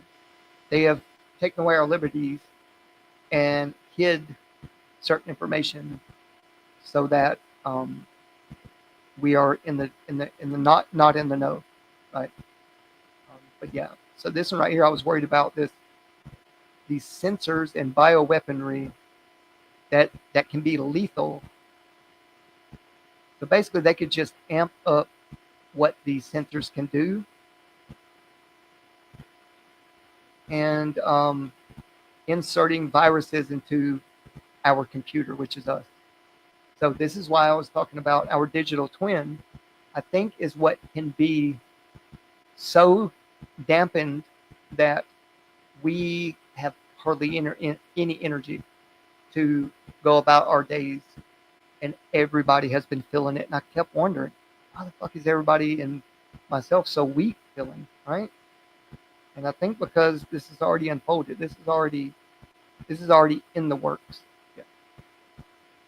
Yes, please do the studies, guys. I'm just here to, make sure this is recorded for future purposes, right? For anyone that may not know about this, but yeah, there's key terms in a lot of these slides that where I got my research from, um, and where to go. So, all right. So, oh yeah, and by the way, this is all legal, and there's something called the IEEE. Write that down. IEEE. They are the ones in control, overseeing these types of programs, right? But yeah, check that out. Weaponry, chemical anti-functional weaponry. I've still got to look up a couple of these terms. So this is all legal. Yeah, by the way, this is what I was saying. And it's all happening, chemical, psychological effects via sensory, organs, weaponry. There's something, write this down, it's called body on a chip, okay? Where they take real human cells um, and organelles, which is cells from your organs, different organs, and they put it on a chip. And these topological conductors I was mentioning, they are the ones that's going to be able to flex and flux and be like alive on these next generation chips, if not already. I think they're using them in some of the quantum computers already. But okay, awesome, man. So chemical personnel incapacitation weaponry. So they are going to be able to basically just make you incapable of like moving, I guess, like non-warfare. They can shut you down before they have to shut you down with a bullet, right? They can do it chemically. Organoids. There you go, Dr. Bath. So this Psy War, we've known about that for so long. But there's going to be a next generation Psy War. It's not about information, about your body. Okay, you ready for that? You start hearing people talking, people are putting shit in your head. It's called Havana syndrome. But the CIA already has this kind of weaponry where they can, like I say, they do the terahertz frequency range, right? Millimeter sized type of, light lasers to hit you with whatever, man, and start talking. Make you think that something crazy is happening, and they might make you go crazy, lose your mind. It's possible. It's not. I'm not saying that's what's happening, but if I didn't run into this document, I wouldn't know any of this, right? And I've only been researching like a week and a half, 2 weeks. Yeah, mechanical microdust. Yes, all that's legal. Smart dust. They've had that since the 80s. and all they did is made it smaller and refine it. Has anyone seen those videos that's been circulating where they will get a microscope and zoom in like 400 times down on one of the newer chips, and there's like, I don't know, something like 10 to 12 layers deep, but this stuff is so small. Everyone was thinking, man, dude, this must be fallen angel technology, right? And it's maybe, I don't know, but how the hell could we make it? It looks like some fairy would have to make it, like a very, very tiny being, and it's just that small, and it's heartbreaking to me, man. Exactly. How can exactly?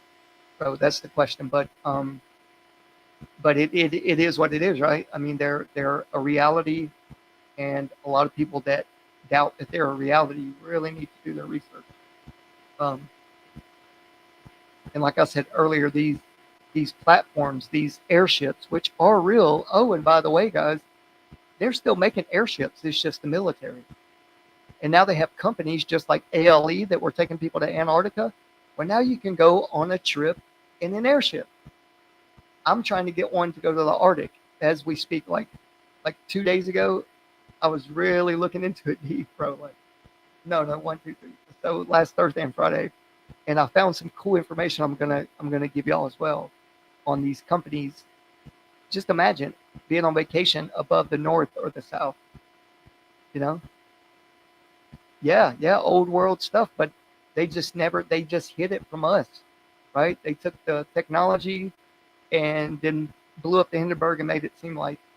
But my whole point in saying that is that the platforms up there are what's tethering down to the drones. See, all this information, people don't understand that satellites, bro, can be as big as your fist, right?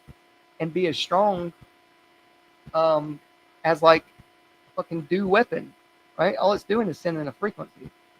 So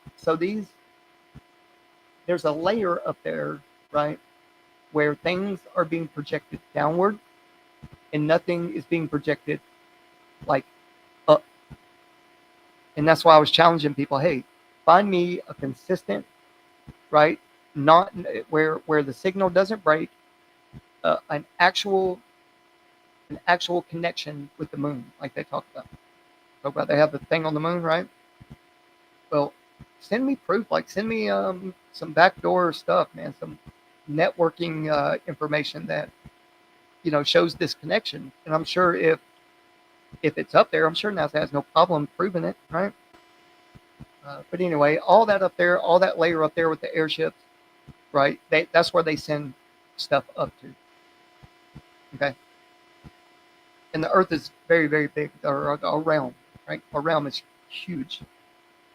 And if there were 5,000 satellites, I think what gets us, bro, what throws us off is that we look at these models, right, on a computer, and it's just a round ball, and they got all these satellites. Just looks like a swarm everywhere, right? You barely see the Earth.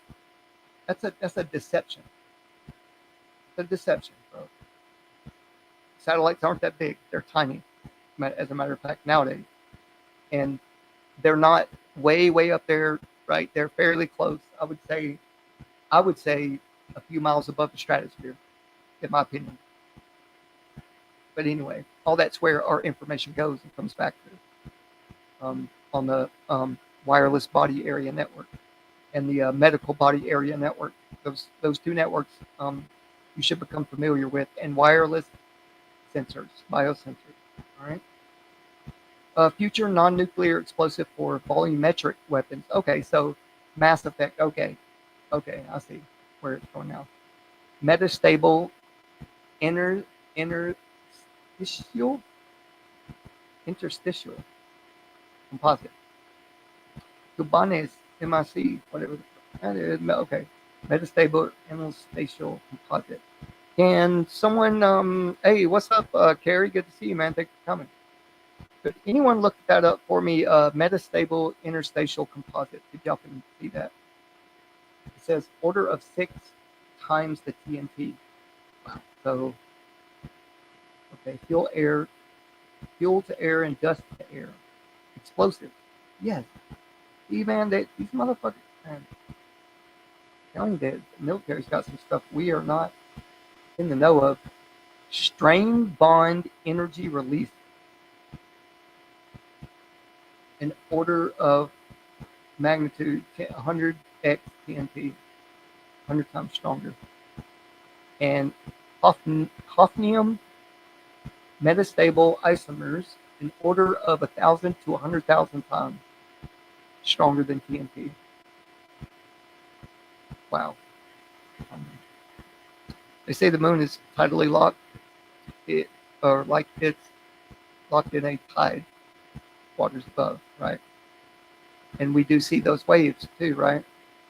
We've caught them multiple times.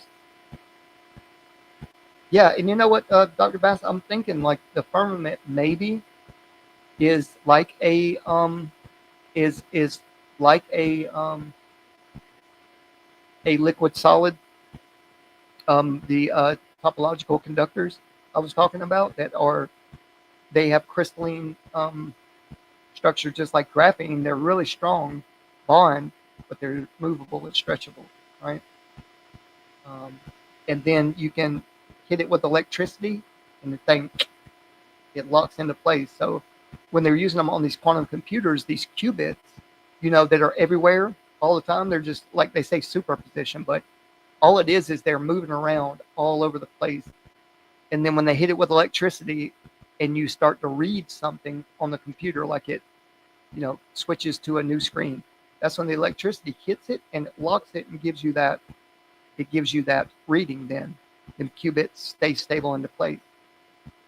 So a lot of people don't understand quantum computers and qubits, but that's all it is. It's nothing that impressive to me. Is a type of energetic material composed of nanoscale fuel and oxidizer particles separated by a buffer layer that react exothermically when triggered. Okay. Wow, that's nanoscale fuel. So I wonder if the nano is the fuel, or just the fuel is compounds, are that like the molecules, what it's made up of, or just nano size oxidizer particles. Okay. So they were basically, what they're saying here is they can dump this stuff in the air and hit it with a trigger, and I guess it blows up in the middle of air, like in the middle of the air. It's crazy, bro. Maybe it's just where the ether gets physically thick. Okay, I like that. Yeah, that's a good thought. Ether gets physically thick.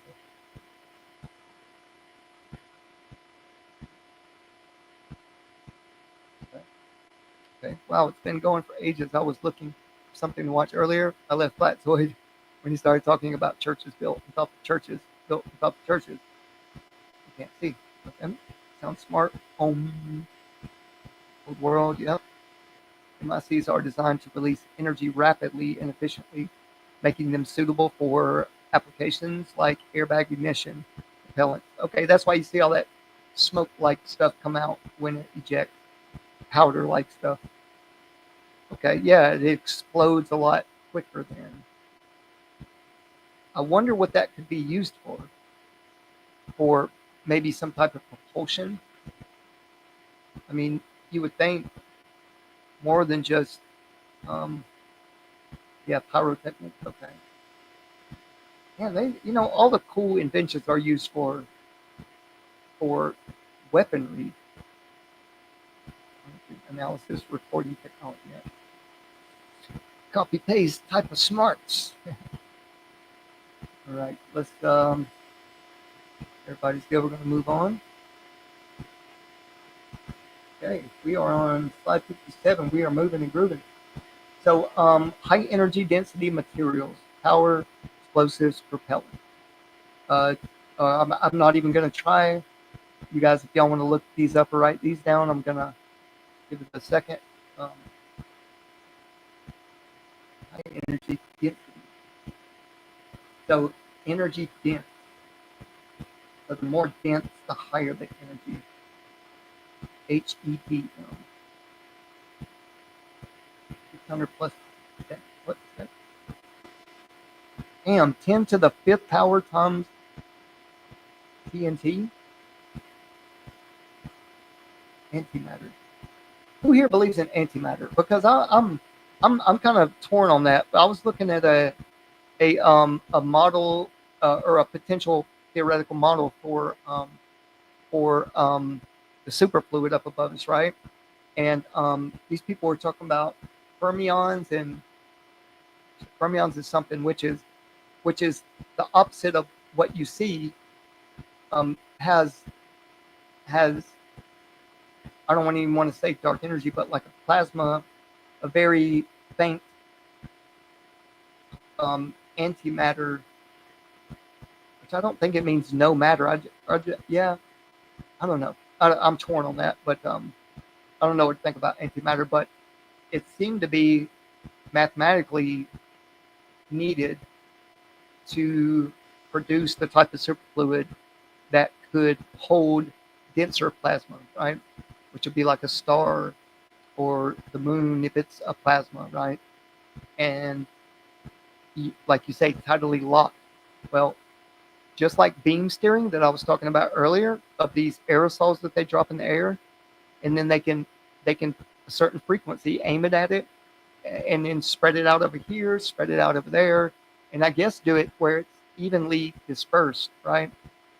My point in saying that was that it's possible God would have that kind of technology, right? Our Creator would be able to hold these things in place and steer them wherever He wanted to, especially if they're not a beam of light or sound or whatever, and they're just independent up there.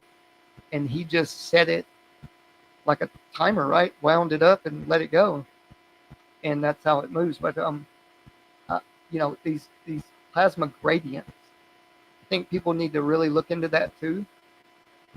Plasma gradients, because the most um, the most non-material plasma would be something you wouldn't be able to see, but you would see the effects of it, right? And then you would come down to like you know thicker, denser plasma like nebula or something like that, and then stars, and then like lightning, and so it's a gradient. And I think if people get that in their vocabulary and look into it a little more, they would understand the scale of what plasma could do. Me personally, just so y'all know my thoughts about plasma, is that that is what is missing in the ether and plasma. Um, that is the dark matter and dark energy, is plasma and ether. Yeah, yeah, plasma moon. Yeah, absolutely. Yeah, I mean, I would love to go up there and try to touch it, but I don't think I could get far enough before being ripped apart. You know. Um, yeah. So if you guys are ready to move on, we'll move on. I didn't want to stay on this too long. That way, nobody tries to make up BOMB or something. Hey NASA, I got a package for you. So transoceanic UAVs, meaning they can go back and forth over the ocean many times. And this word right here, fuel, they don't need it because they have plasma propulsion that they use. They just pull it out of the atmosphere. So don't let them fool you. All right, here we go. Current capabilities of transoceanic UAVs provides capability for undetectable, ultra inexpensive swarms against us, which is CONUS. You guys want to look up that term? I think I actually learned that from old me. I think he schooled me on that one and taught me something. All right, interesting payloads. ISR, smart dust explosives. Okay. Damn, that just sounds horrible. Target explode hazmat trucks chemical plants, oil storage, refineries, etc. Biodispensers, anti-people. Who do you think anti-people are? I'll let you take one guess. And CONUS would be like our side over here, that can be attacked like through like bioweapons and stuff like that. Yeah, or that use bioweapons and stuff like that. Thank you, Alton. Anti-people, that would probably be this generation that's being pumped out of robots, right? And check this out. When they say anti-people, see, we're halfway through the list now. Let's put it that way, of the slide. So halfway between 12 and a half years, halfway between 25 years, their plans were to have these kind of things: anti-people, anti-things, anti-plant. It's from everything that we're being augmented with, our food, everything. It's these nanotechnologies. They don't discriminate, let's say, any kind of anything bio, us living things, right? They are programmed to replicate and take over the bio, and the frequency 6G that's going to be able to penetrate our skin, if they've already tested. The technology's out. They just haven't put it in mass use yet. When you start seeing a lot of people, maybe when the next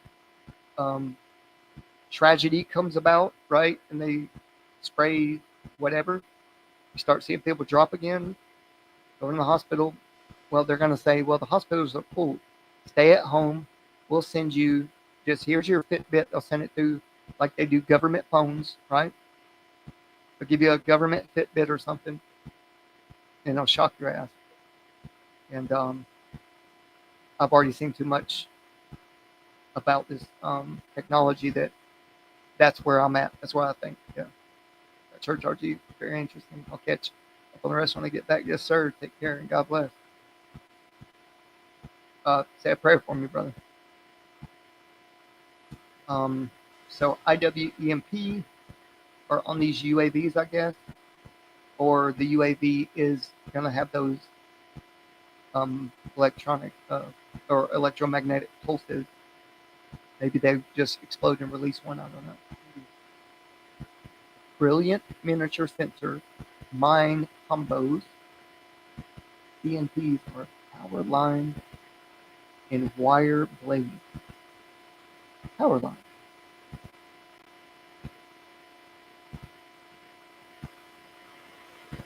Power line.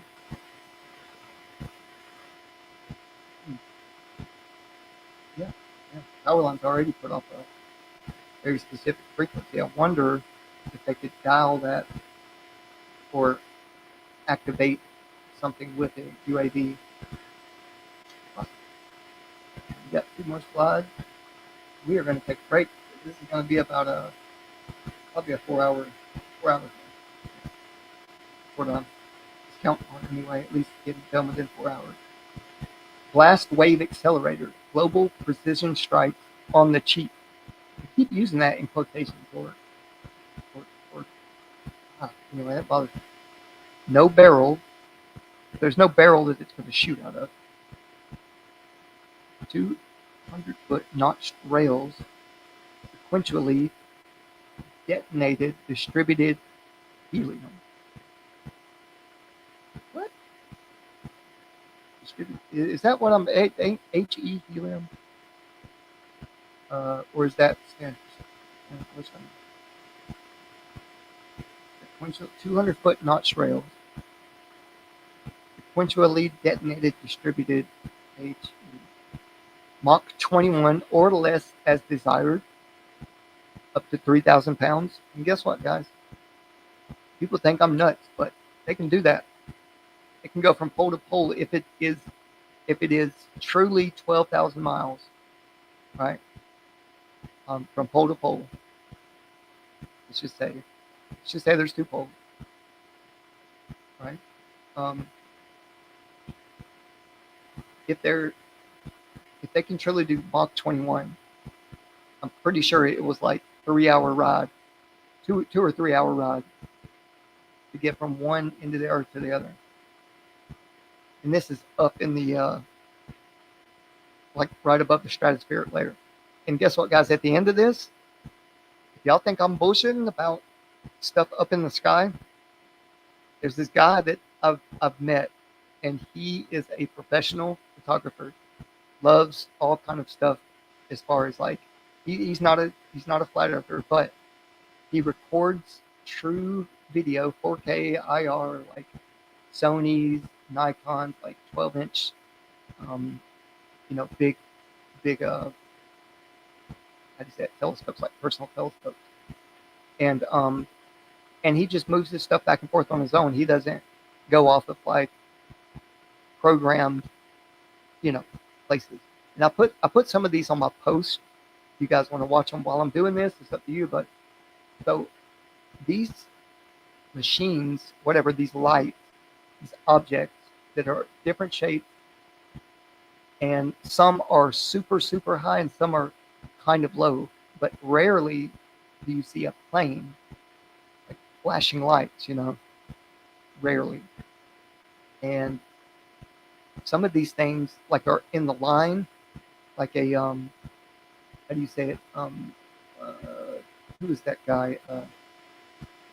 Elon Musk, his company. Well, some of these lights that are in lines, they just start disappearing.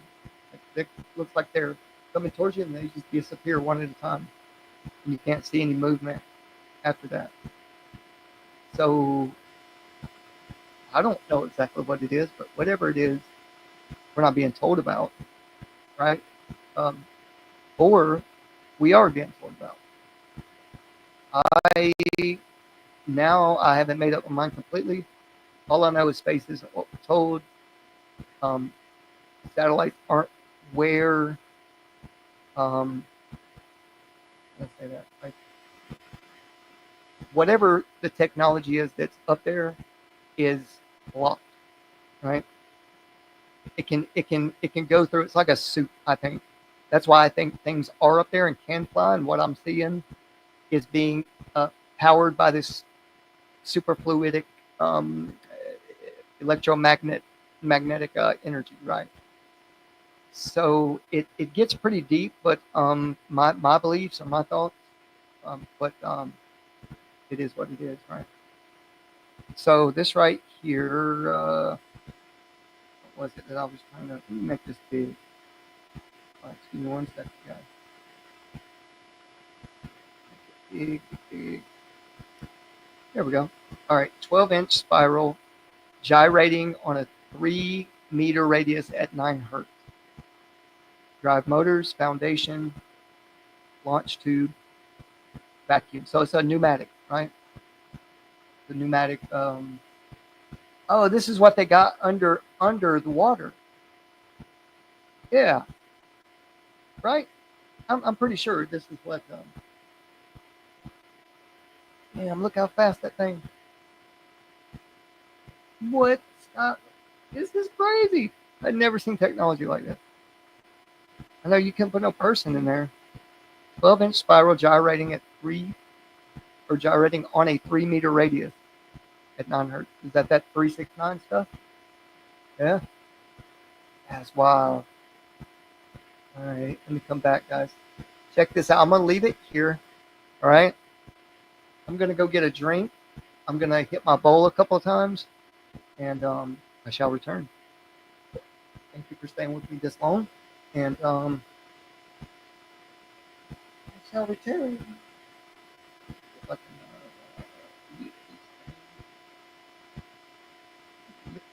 I'll be right back, guys. Thank y'all. Thank y'all much.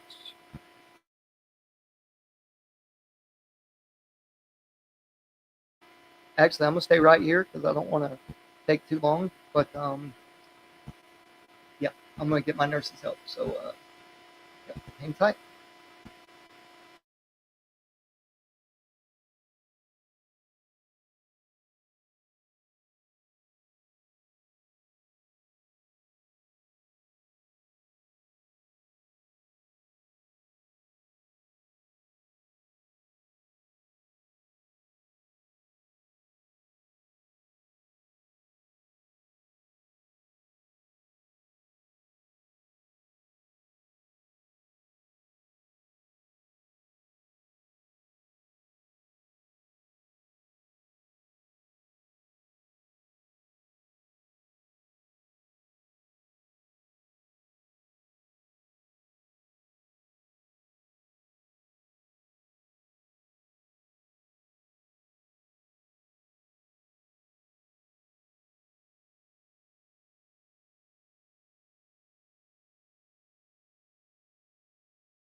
Let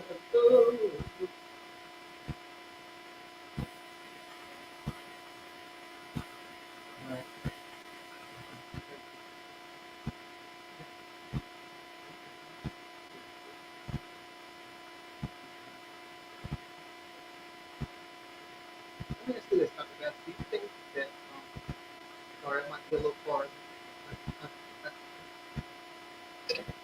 Ooh, get that in a minute. I wanted to ask you about that.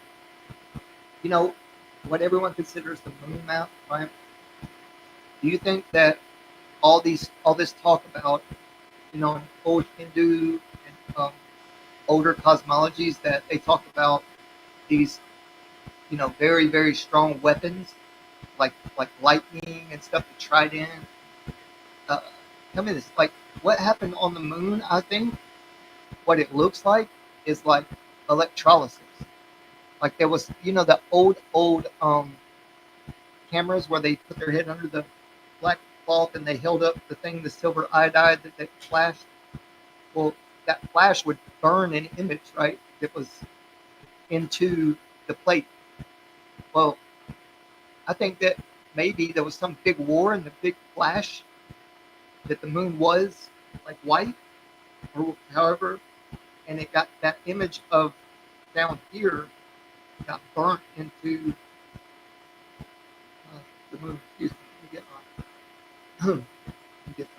But yeah, think about that. Let me know what you think about that. It's kind of what it looks like with all the bubbles, like they call craters on the moon. I think it was burnt. There was an image burned into it. All right, I'm going mute for 1 second.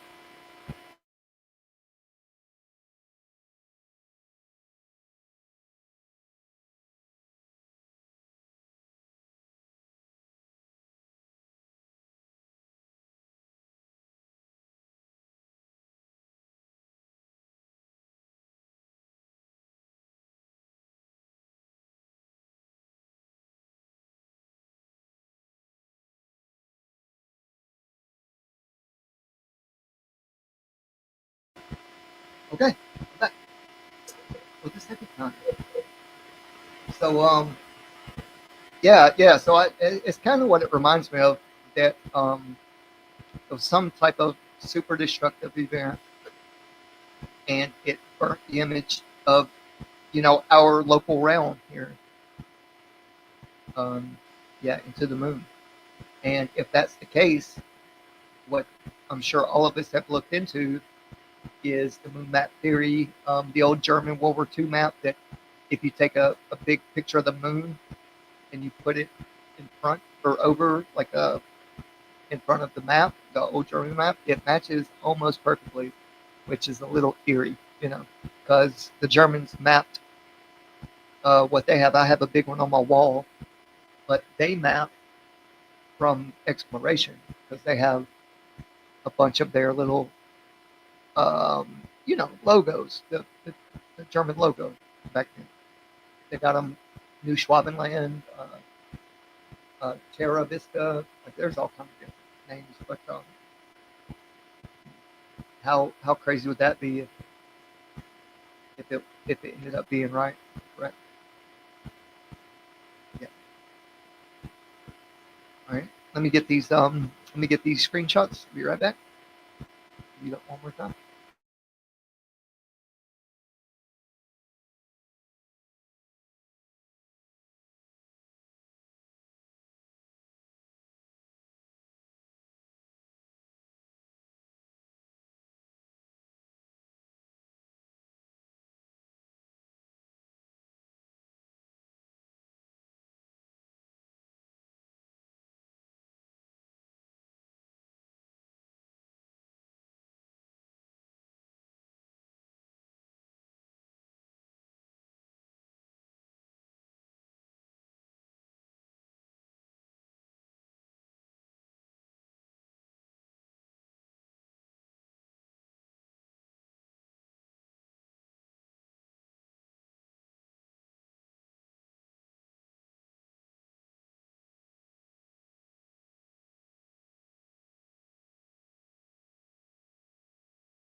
cover.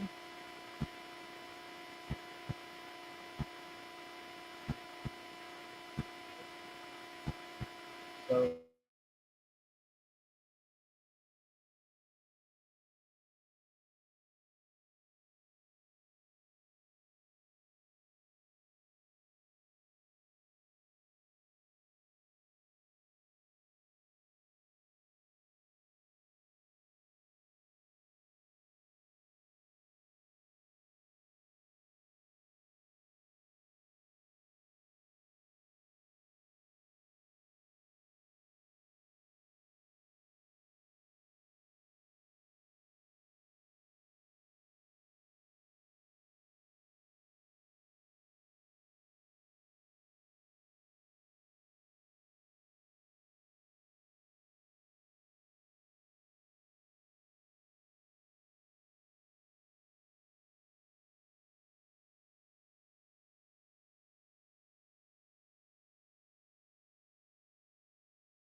okay, so what we're looking at here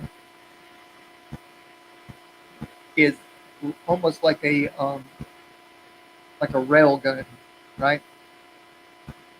Almost like a rail gun, but it's pneumatic.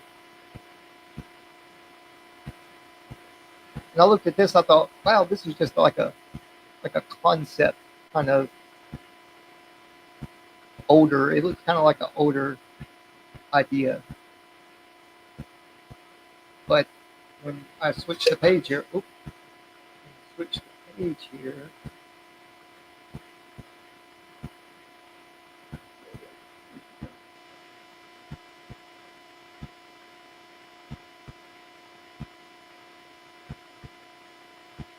Okay, so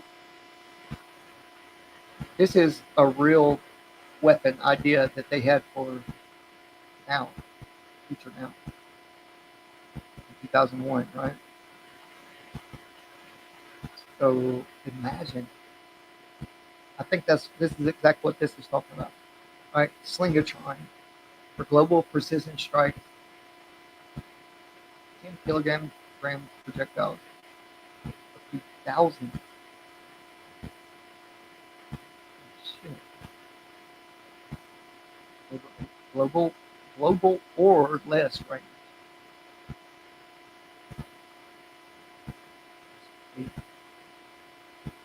On the ground propulsion by gyrating spiral guide tube,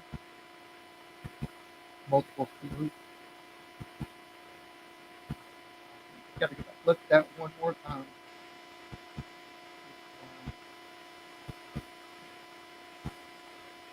It's got a launch tube. That's the vacuum of it. Where pneumatically, that's where it would fire, get the pressure from. Or like no, it wouldn't even hit the side. Wow.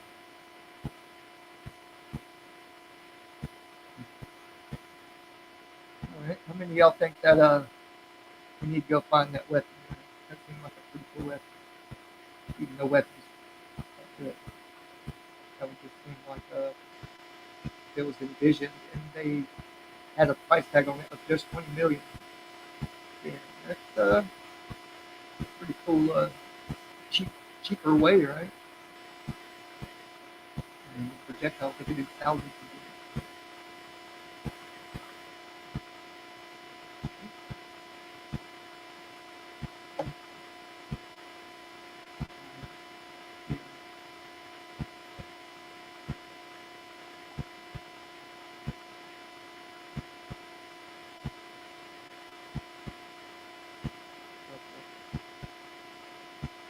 Exactly what we've been talking about. All the denier are getting overhead. It's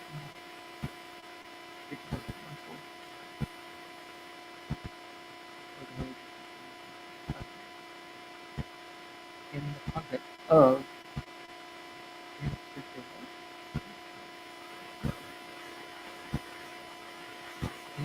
reconstitution of micro and nano.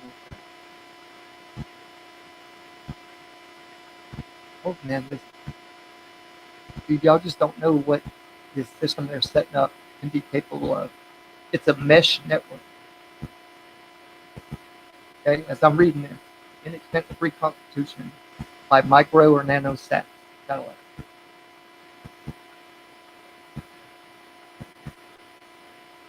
So they can connect anywhere they dump all these chemtrails.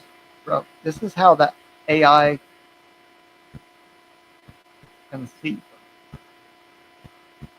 Yeah, did it? All these sensors covers everywhere, a coating, and near the antennas. Think about that. Yeah, this is how nano sees, man. It's how do you say it? Skynet is autonomous. Yeah, how AI sees, man. All these sensors.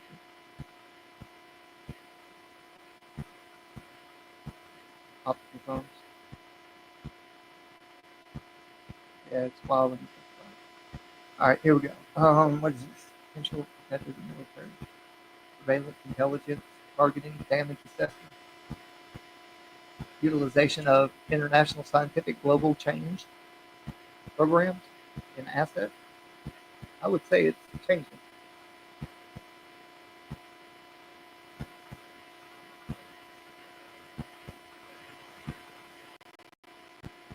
Something redundant.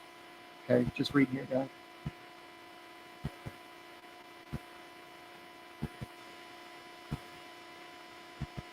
Imaging radars, yep. Stars, lidar altimeters, and laser radiometers. Yep. Scatterometers.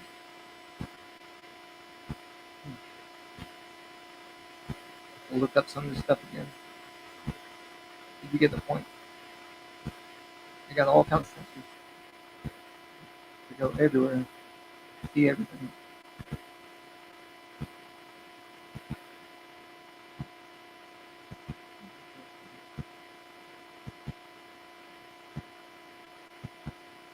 So certain wind speed vectors like how the natural, you know, everything moves. They feed into that toroidally, at the equator, up in the air, the winds blow certain ways, east to west because of the sun, the solar winds, ionization of the new sky, a digital sky. Yeah, a lot, bro. But I think it's necessary to know that way we could at least try to be more proactive with maybe certain groups. I don't know, man, like humanitarian groups that or people that try to travel the world and spread the word. The truth. Travel the world right here, right on the internet. But we need to do it now because I don't know how much longer certain things are going to be allowed, even in your home.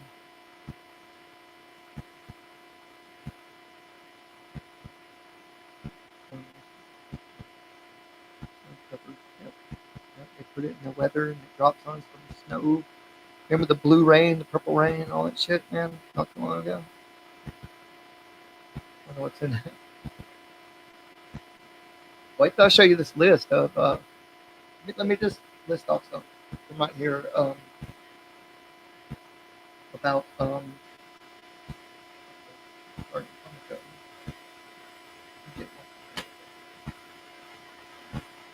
it talks about how to levitate things. It's really cool. Hey, Wendy, can you grab my phone? I think it fell on the floor right now. I'm good at dropping things. Takes me 1 second. Yeah, I think it fell back here.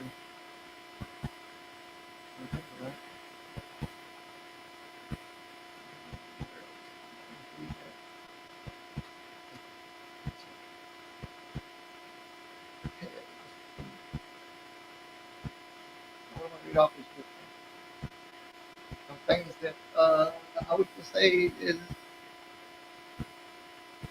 I thought was not really possible. These these towers and the radio frequencies that they're sending out can levitate all kinds of things, but they're tiny, tiny, like very risky.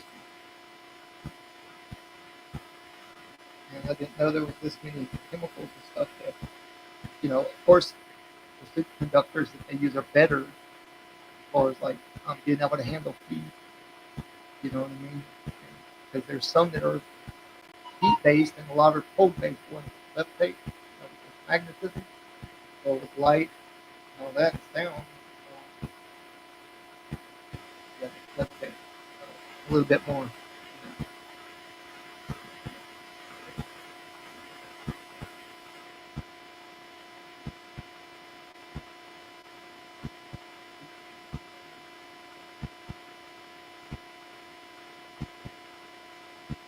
Self levitating particles, they call it. Okay. I'm just going to read for a minute. Okay. We'll get back to the presentation. These are the things they're dropping, right? Chemicals they mix to cause a reaction for superconductors to stick to certain metamaterials, right? And they drop them. And, how particles achieve levitation. Various specific principles and technologies are used to achieve levitation of particles. And let's read magnetic levitation. Diamagnetic materials are repelled by magnetic fields, allowing them to levitate when placed in a specific magnetic arrangement. This principle is applied in technologies like maglev trains. Acoustic levitation. This method uses sound waves, often high frequency or ultrasonic, to create pressure nodes that can trap and lift small objects. Reset advancements allow for simultaneous control of multiple particles and show promise for manipulating cells in uh, biomedical applications. Like I was talking about earlier. All right, optical levitation. This technique employs the radiation pressure of light, typically from lasers, to lift and suspend small particles. By focusing a laser, the light's momentum can generate and focus a force that balances gravity. Okay, wait, enabling microscopic particles levitate. What they're doing, they're levitating the weight of the object, which is very small. It's not overcoming some magical force. Right? That's done by the object itself. All right. Electrostatic levitation. This method uses electric fields to suspend the object by charging them and placing them within the field. So as long as it's got a constant rate, right, of this method, whatever method they're using, and they're able to overcome things that's within the field. Lifting these things. And what I was telling you was about the gaming industry, right? And military use. And I'm pretty sure I got some files here, but the military uses it to their advantage as well. And I'm just speaking of that which is airborne, and how certain light that they shine on it, right, can activate, let's just say, or hold in place of whatever they're projecting up there for reason, and then they hold it with sound levitation, maybe hit it with a light, maybe they can do that over large fields. I don't know. And then we got aerodynamic levitation. This technique uses a stream of gas to lift and suspend an object. They use gas. Give me 1 second. I'll be right back. Make sure I'm on the right. Right.